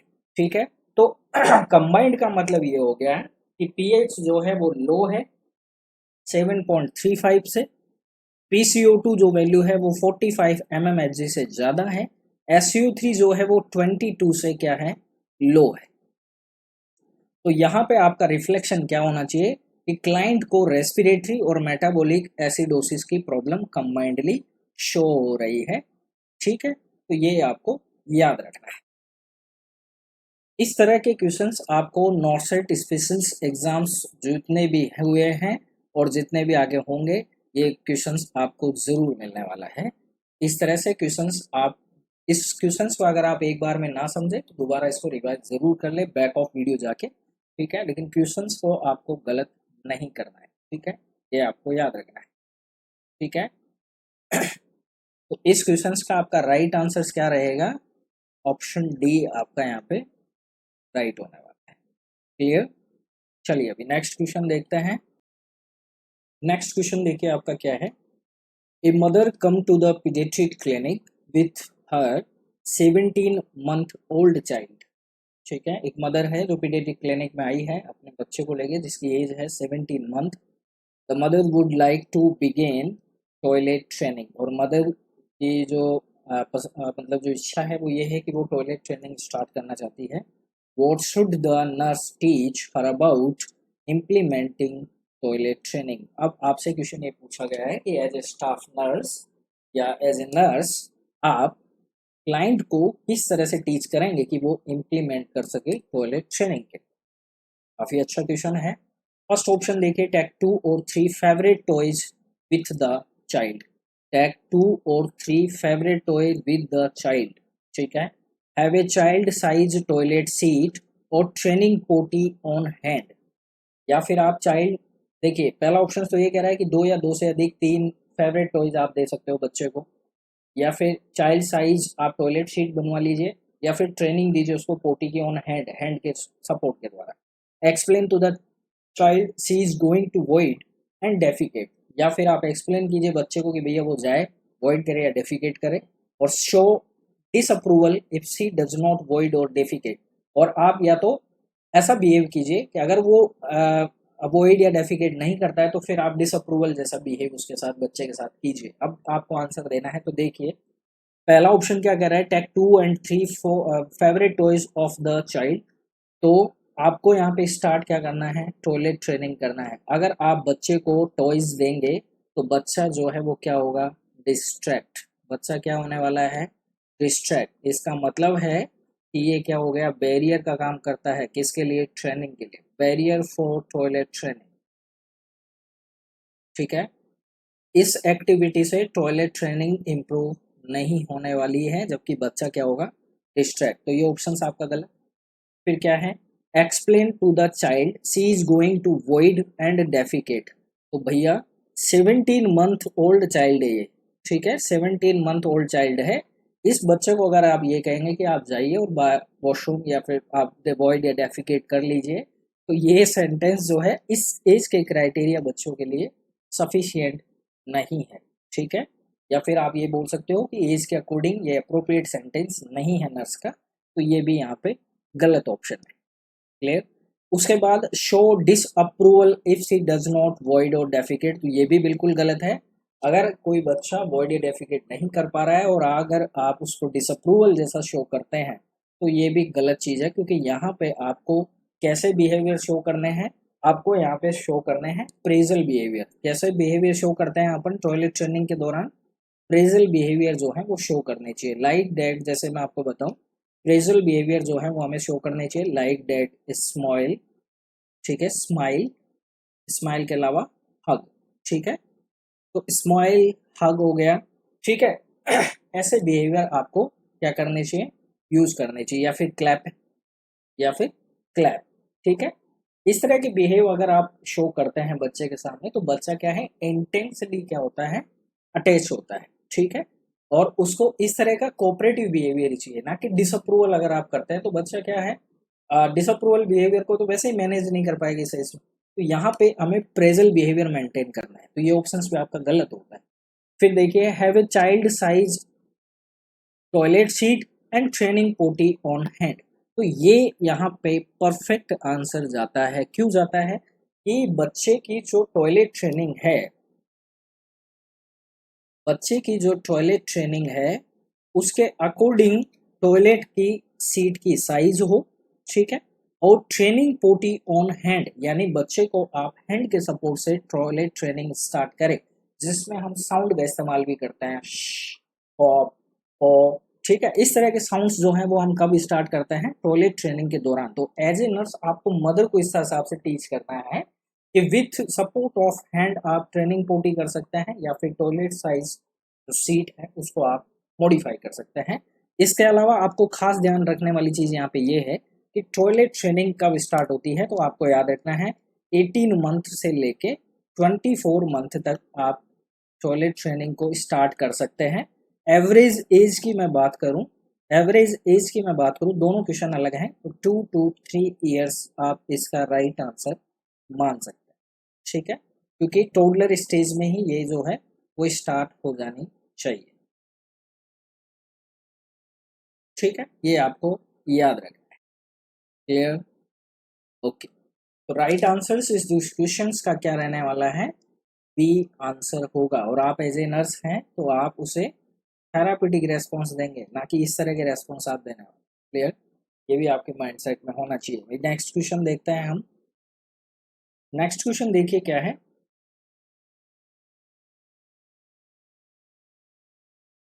सेम क्वेश्चंस थोड़ा सा चेंज होके आया है आपके पास। A mother is unsure about the type of toys for her 17 month old child. ठीक है, एक मदर जो है वो अनश्योर है अपने 17 मंथ ओल्ड चाइल्ड के लिए। वो भी किस चीज़ के लिए अनश्योर है कि वो कौन से टाइप के टॉयज जो है वो इस बच्चे के लिए ले। तो based on knowledge of growth and development, ध्यान से पढ़ना, based on knowledge on growth and development what toy would the nurse suggest. अब वो आपसे सजेस्ट करवा रही है कि मेरे 17 मंथ ओल्ड चाइल्ड बच्चे के लिए मैं कौन से टाइप के टॉयज जो है वो इसको प्रोवाइड करूं।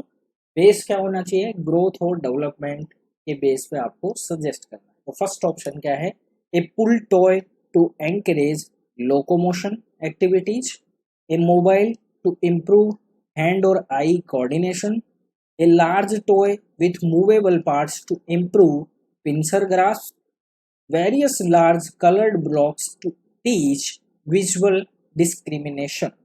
ठीक है, तो क्या आंसर होगा आपका ये मुझे बताना है। ग्रोथ एंड डेवलपमेंट आपके माइंड में होना चाहिए और उसके अकॉर्डिंग आपको इस मदर को टॉयज के बारे में सजेस्ट करना है। क्लियर? तो राइट आंसर इस क्वेश्चन का आपका क्या रहने वाला है। सो देखिए, पहला ऑप्शंस अपन इसको नीचे से देखते हुए चलते हैं। तो various large colour blocks to teach visual discrimination. Okay, तो देखिए वेरियस लार्ज कलर्ड जो ब्लॉक्स होते हैं, ठीक है, जो विजुअल डिस्क्रिमिनेशन के लिए अपन देते हैं, ठीक है, बच्चे को। तो ये जो क्राइटेरिया है, ये क्राइटेरिया रहेगा आपका 6 to 12 मंथ के बेबीज के लिए। 6 to 12 मंथ के जो बेबीज होते हैं उनके लिए ये क्राइटेरिया बिल्कुल फिट रहता है फॉर द विजुअल स्टिमुलेशंस के लिए। ठीक है, तो उस 6 से 12 मंथ के जो बेबी होते हैं उनको आप लार्ज ब्लॉक्स, कलर ब्लॉक्स देते हैं, तो उससे विजुअल स्टिमुलेशन जो है वो उनके प्रमोट होता है। ठीक है, तो आपको याद रखना है ये वाला डी वाला जो ऑप्शन है वो 6 to 12 मंथ के बेबीज के लिए, जबकि हमारे पास बेबी जो है वो 17 मंथ का है, इसलिए ये ऑप्शन आपका गलत हो जाता है। ठीक है, उसके बाद देखिए large toy with movable parts to improve pincer grasp. बहुत अच्छा क्वेश्चन है। पिंसर ग्रास्प की यहाँ पे इम्प्रूव करने के लिए आप उसको लार्ज टॉयज दे रहे हैं मूवेबल पार्ट्स के लिए। ठीक है, तो देखिए पिंसर ग्रास्प का अपन बात करें तो पिंसर ग्रास्प की जो बिगनिंग है, पिंसर क्राफ्ट की जो बिगनिंग है, ठीक है, वो कब होती है, तो वो 9 मंथ से लेके और 10 मंथ तक जो अपन मानते हैं। ठीक है, 9 मंथ से लेके 10 मंथ। ठीक है, ये बात आपको याद रखनी है। बिगनिंग जो है वो 9 मंथ पे स्टार्ट हो जाती है। देन आपसे क्वेश्चन पूछा जा सकता है मैच्योर कब हो जाते हैं, ये मैच्योर पिंसर ग्रास कब होते हैं। ठीक है, तो मैच्योर पिंसर ग्रास कब होते हैं, तो वो होते हैं 12 मंथ। कब होते हैं, 12 मंथ।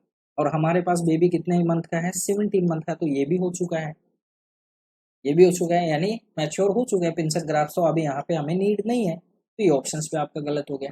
ठीक है, अब आपका पास सेकंड ऑप्शन क्या आता है, mobile to improve hand and eye coordination. तो ये बच्चा अभी किस एज में है, टोडलर स्टेज में है, और हैंड और आई कोऑर्डिनेशन जो है वो इन्फेंसी एज में, सिंपल इन्फेंसी एज में जो रिफ्लेक्स इसके प्रोग्रेसिव रिफ्लेक्स होते हैं वहां पे सिंपल रिपीटेटिव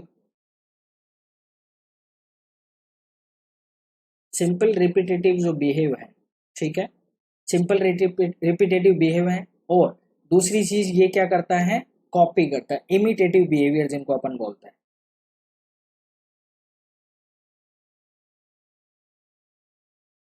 ठीक है, इमिटेटिव बिहेवियर जिनको अपन बोलते हैं। तो इन्फेंसी एज में जैसे जैसे बच्चे ग्रो करते हैं तो रिफ्लेक्स प्रोग्रेशंस के साथ साथ सिंपल रिपीटेटिव बिहेवियर और इमिटेटिव बिहेवियर जो है वो हैंड और आई का कोऑर्डिनेशन जो है वो इम्प्रूव करते हैं। और मोबाइल तो वैसे ही स्टेज में रॉन्ग माना जाएगा, तो ये ऑप्शन भी आपका गलत हो जाता है।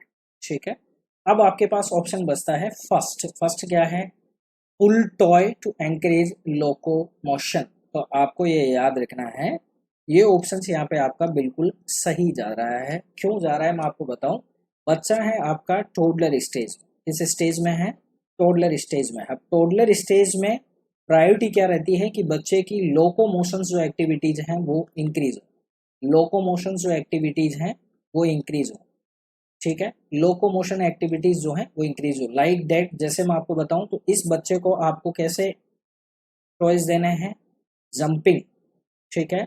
लोकोमोशन एक्टिविटीज कैसी हैं, जैसे जंपिंग हो गई, रनिंग हो गई, फॉरवर्ड एंड बैकवर्ड वॉक हो गया, forward and backward walk, walking, ठीक है, फॉरवर्ड एंड बैकवर्ड वॉकिंग, ठीक है। तो ये जितनी भी यहाँ पे मैंने एक्टिविटीज लिखी हैं ये सारी किस में आती हैं, लोकोमोशन एक्टिविटीज में आती हैं। और कैंडिडेट आपके पास टोडल स्टेज का है तो यहाँ पे आपको उसको किस तरह के टॉयज देने हैं, पुशफुल टॉयज, पुशफुल टॉयज देना है, ठीक है। जिससे बेबी जो है उनके साथ साथ जंप करना सीखें, उनको पकड़ने के लिए आगे की तरफ फॉरवर्ड वॉक करे या फिर बैकवर्ड वॉक करे, साथ साथ में रनिंग एक्टिविटीज भी उसके यहाँ पे क्या हो, इम्प्रूव हो। तो इसलिए हमारा टारगेट ये रहेगा कि जब एंगेजिंग या फिर एन आपके पास में टोडलर स्टेज का बेबी है तो आपको उसे इस तरह के बॉय पुल टॉयज देने हैं, पुल टॉयज देने हैं जो एंकरेज करें किस चीज को, लोकोमोशन एक्टिविटीज को, ठीक है। उसमें आपके लिए मैंने यहाँ पे बता दिया है। और बाकी के ऑप्शंस जो आपके हैं, मोबाइल तो यहाँ पे बिल्कुल करेक्ट नहीं है, ठीक है। और हैंड आई कोऑर्डिनेशंस जो है वो इमिटेटिव बिहेवियर को देखने से और सिंपल रिपीटेटिव बिहेवियर करने से इम्प्रूव हो जाते हैं। और पिंसर ग्राफ्स का जो पॉइंट है वो आपका 9 to 10 मंथ में हो जाता है। देन उसके बाद मैच्योर जो पिंसर ग्राफ्स है वो 1 बर्थ ईयर पे या फिर 12 मंथ पे जो है वो डेवलप हो जाते हैं। और उसके बाद बात करें आपके कलर ब्लॉक्स लार्ज की तो ये 6 to 12 मंथ में बेबी जो है वो विजुअल स्टिमुलेशंस अचीव कर लेता है, ठीक है। तो राइट आंसर इस क्वेश्चन का आपका क्या रहने वाला है, ए रहेगा। और ऐसे क्वेश्चंस को आपको ध्यान से सॉल्व करना है, ठीक है। अब सोशल स्माइल वाले क्वेश्चन सुने ही आते हैं ठीक है। नेक्स्ट क्वेश्चन देखिए,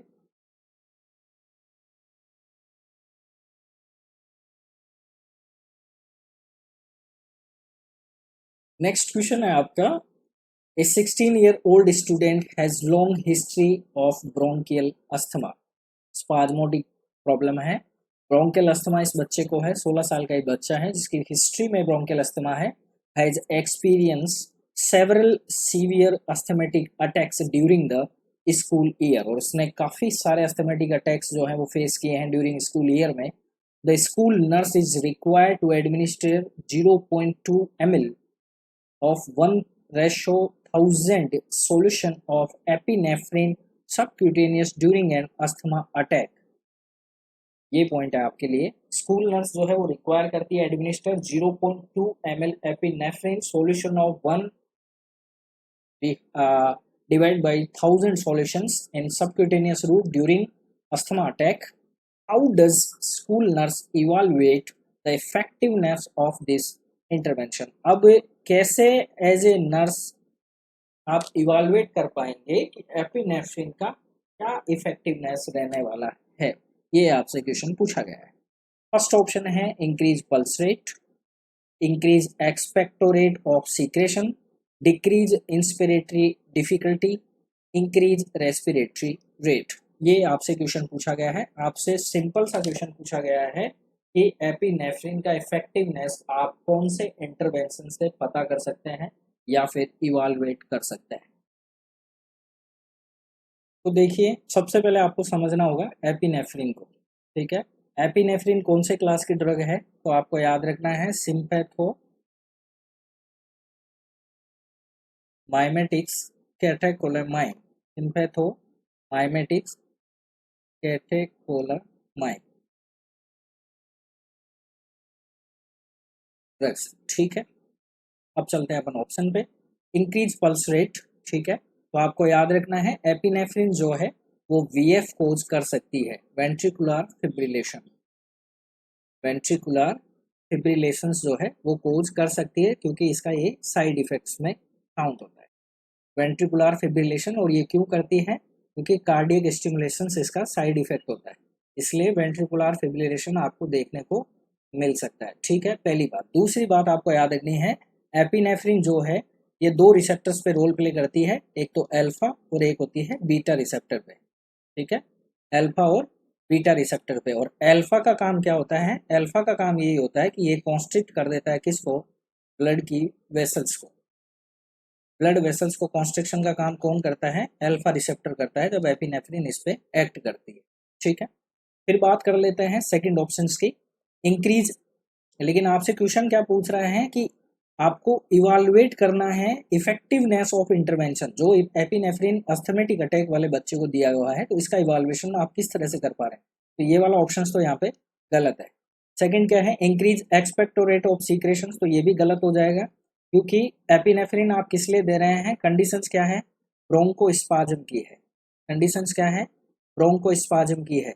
और एपिनेफ्रिन किस चीज को कर रही है, ब्रोंको डायलेशन कर रही है, ब्रोंको डायलेशन कर रही है। वो कैसे कर रही है वो भी मैं आपको बताऊंगा। ठीक है, ब्रोंको डायलेशन कर रही है, तो एक्सपेक्टेड ऑफ सीक्रेशंस जो है वो इंक्रीज नहीं होंगे, तो ये भी ऑप्शन आपका गलत हो गया। थर्ड ऑप्शन देखिए, डिक्रीज इंस्पायरेटरी डिफिकल्टी, ये पॉइंट यहाँ पे आपका परफेक्ट जा रहा है। अब ये क्यों जा रहा है वो भी मैं आपको बता रहा हूँ।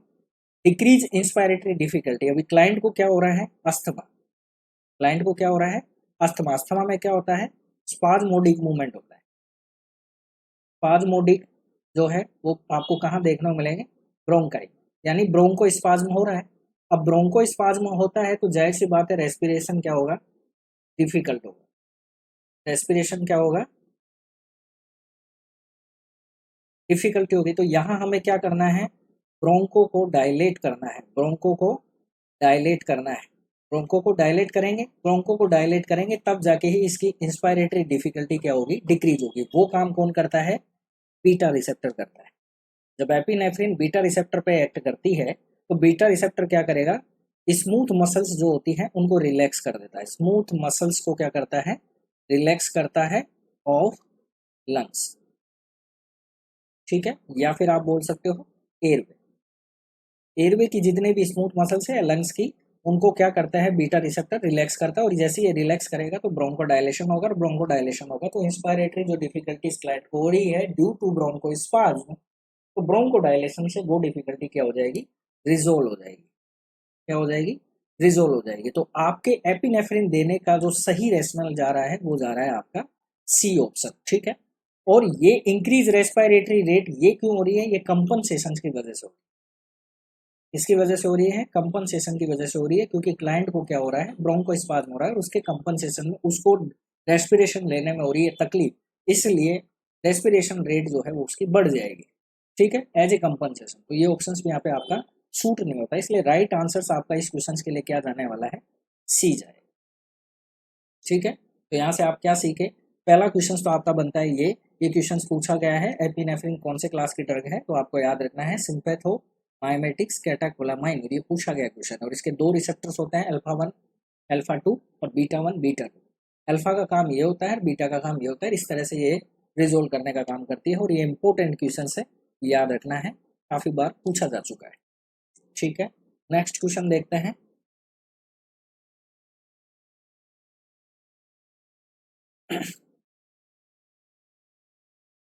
फिर से अस्थमा का क्वेश्चन आपसे सामने है। रेस्पिरेटरी फंक्शंस इज अल्टर्ड हुए हैं 16 ईयर ओल्ड अस्थमेटिक, कोई क्लाइंट है जो 16 ईयर का है और उसको अस्थमेटिक है और उसकी रेस्पिरेटरी जो फंक्शंस है वो अल्टर हो चुके हैं, तो which of following is the cause of alteration. आपसे क्वेश्चन ये पूछा जा रहा है कि इसके अल्टरेशन का क्या कारण है। अल्टर्ड सर्फेक्टेंट प्रोडक्शन, क्या सर्फेक्टेंट प्रोडक्शन में अल्टरेशन हुआ है तो ये इस वजह से हो रहा है। पैराडॉक्सिकल मूवमेंट होने की वजह से हो रहे हैं, इंक्रीज एयरवे रेजिस्टेंस की वजह से हो रहा है, या continuous changes in respiratory rate and depth. अब बताइए, आपको मैंने अभी पहले ही सोल्व करवाया है, तो इस क्वेश्चन का राइट आंसर क्या रहने वाला है, क्या ऑप्शन इस पे क्लियर सूट होने वाला है। सो देखिए फर्स्ट ऑप्शन क्या कह रहा है, अल्टर्ड सर्फेक्टेंट प्रोडक्शन। अब इसमें क्या होगा, अल्टर्ड सर्फेक्टेंट प्रोडक्शन का मतलब ये हो गया कि जो लेसिथिन और स्पेंजोमाइलिन का केस है, ठीक है, लेसिथिन और स्पेंजोमाइलिन का जो पॉइंट है,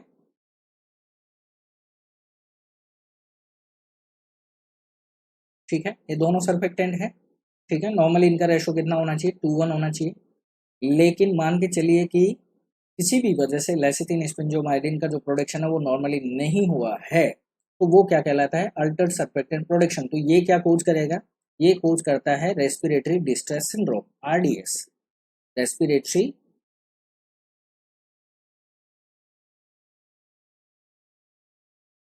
डिस्ट्रेस सिंड्रोम। ओके, ठीक है, रेस्पिरेटरी डिस्ट्रेस सिंड्रोम ये कोज करता है। क्लियर? इसके लिए सेक टेस्ट भी किया जाता है। ठीक है, ये भी क्वेश्चंस पूछा हुआ है। तो यहाँ पे सर्फेक्टेंट प्रोडक्शंस वाला पॉइंट आ रहा है। तो केस हमारे पास अस्थमा का है और ये रीजन आपसे पूछ रहा है अल्ट्रेशन का, तो ये रीजन तो किसके लिए फिट बैठ रहा है? RDS के लिए फिट बैठ रहा है। ठीक है, तो ये ऑप्शन तो हमारा यहाँ पे गलत है। सेकंड देखते हैं, paradoxical movement of chest wall. तो देखिए पैराडॉक्सिकल मूवमेंट किसको कहते हैं? पैराडॉक्सिकल रेस्पिरेशन क्या होती है? नॉर्मली हम रेस्पिरेशंस की बात करें, तो नॉर्मली रेस्पिरेशन में क्या होता है? जब हम इंस्पिरेशन करते हैं तो चेस्ट वॉल जो है, चेस्ट वॉल किधर आती है? अपवर्ड होती है। चेस्ट वॉल किधर आती है? अपवर्ड। और डायफ्राम किधर जाता है? डाउनवर्ड जाता है या इनवर्ड जाता है, सॉरी, कहाँ जाता है? डायफ्राम इनवर्ड जाता है। ठीक है, और एक्सपिरेशन करेंगे तो इसका जस्ट अपोजिट रहेगा। एक्सपिरेशन जब अपन करते हैं तो ये प्रोसेस जस्ट इसके क्या हो जाएगी? अपोजिट हो जाएगी। ठीक है, ये तो हो गया नॉर्मल रेस्पिरेशन की बात। ठीक है, लेकिन पैराडॉक्सिकल में क्या होगा? पैराडॉक्सिकल रेस्पिरेशन में क्या होता है कि नेगेटिव जो इंट्राथोरेसिक प्रेशर है, नेगेटिव इंट्राथोरेसिक जो प्रेशर है, नेगेटिव इंट्राथोरेसिक जो प्रेशर है वो किस तरफ चला जाएगा? एब्डोमेन की तरफ चला जाता है। नेगेटिव इंट्राथोरेसिक जो प्रेशर है वो किस तरफ ट्रांसमिट हो रहा है? एब्डोमेन की तरफ हो रहा है, जिसकी वजह से होगा क्या? पैराडॉक्सिकल में just opposite of normal respiration movement आपको देखने को मिलती है। नॉर्मल रेस्पिरेशंस के अपोजिट में आपको मूवमेंट जो है वो देखने को मिलेंगी। जैसे नॉर्मल रेस्पिरेशन में क्या होता है? जब इंस्पायरेशन करते हैं तो चेस्ट वॉल कहाँ आ रही है? अपवर्ड, लेकिन पैराडॉक्सिकल में चेस्ट वॉल कहाँ जाएगी? इनवर्ड जाएगी, और डायफ्राम किस तरफ आ जाएगा? अपवर्ड की तरफ आएगा। और जब आप एक्सपिरेशन करोगे तो यहाँ जो हो रहा था उसके जस्ट अपोजिट कहाँ हो जाएगा? पैराडॉक्सिकल में आपको देखने को मिलेगा। क्लियर? अब ये किस केस में देखने को मिलता है? तो पैराडॉक्सिकल हमें देखने को मिलता है फ्लैट चेस्ट में। ये क्वेश्चंस बहुत इंपॉर्टेंट है, पूछा गया है। फ्लैट चेस्ट में देखने को मिलता है, COPD के केस में भी देखने को मिलता है, मल्टीपल स्क्लेरोसिस के केस में भी देखने को मिलता है, याद रखना है। और मस्कुलर डिस्ट्रॉफी के केस में भी आपको ये देखने को मिल जाएगा। मस्कुलर डिस्ट्रॉफी के केस में भी आपको ये देखने को मिल जाएगा। ठीक है, क्लियर हो गया? ठीक है, तो ये ऑप्शंस भी आपका यहाँ पे रॉन्ग है, क्योंकि हमें अस्थमा का पॉइंट अभी तक नहीं मिला है। तो अस्थमा का पॉइंट आपको मिलेगा इस ऑप्शन में, जो ऑप्शन है आपका थर्ड, और ये है यहाँ पे राइट। अब ये क्यों राइट है? Increase airway resistance. अब ये ऐसा क्यों हो रहा है? क्योंकि अस्थमा में क्या होता है?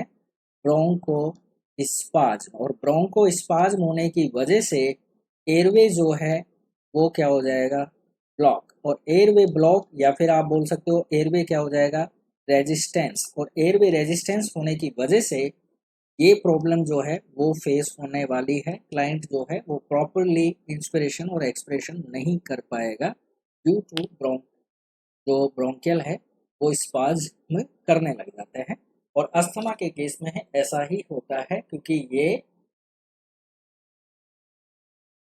ट्रिगर प्रॉब्लम होती है। ठीक है, ये क्या प्रॉब्लम होती है? ट्रिगर प्रॉब्लम होती है, और इसमें एयरवे जो है वो रेजिस्टेंस करता है ड्यू टू ब्रोंकोस्पाज्म।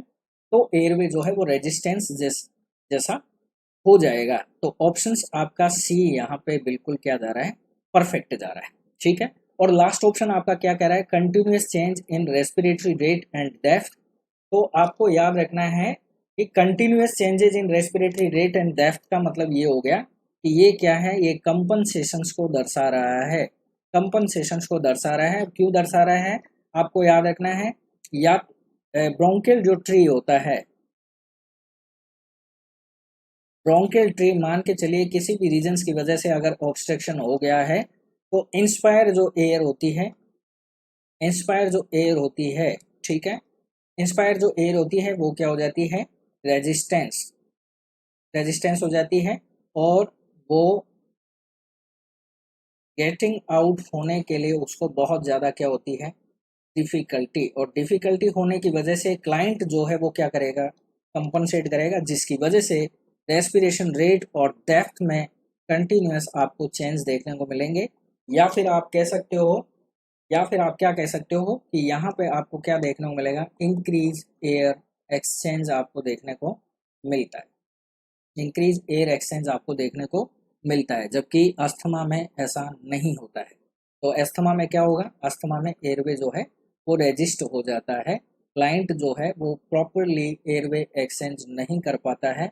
सो इस क्वेश्चंस का आपका राइट आंसर क्या जाने वाला है, सी जाएगा, ना कि डी जाएगा। तो कंफ्यूज नहीं होना है, कंफ्यूज बिल्कुल नहीं होना है, क्वेश्चन आपको पकड़ना है, बस क्वेश्चन ने क्या पूछा है उसी से आंसर आपको निकालना है, भले ही चाहे ऑप्शंस आपको कितने भी स्वीट स्वीट ऑफर दें, ठीक है, ये आपको याद रखना है। चलिए, आज के सेशंस का आपका अपने आपके लिए क्वेश्चंस है, ये आपको सॉल्व करके मुझे कमेंट सेक्शंस में इसका आंसर रखना है, और नेक्स्ट क्लास में हम इसको सॉल्यूशन करेंगे, ठीक है। तो क्वेश्चन आपके पास ये रहा, ए मदर फ्रेंटिकली कॉल्स करती है इमरजेंसी रूम में, asking what do about her 3 year old girl.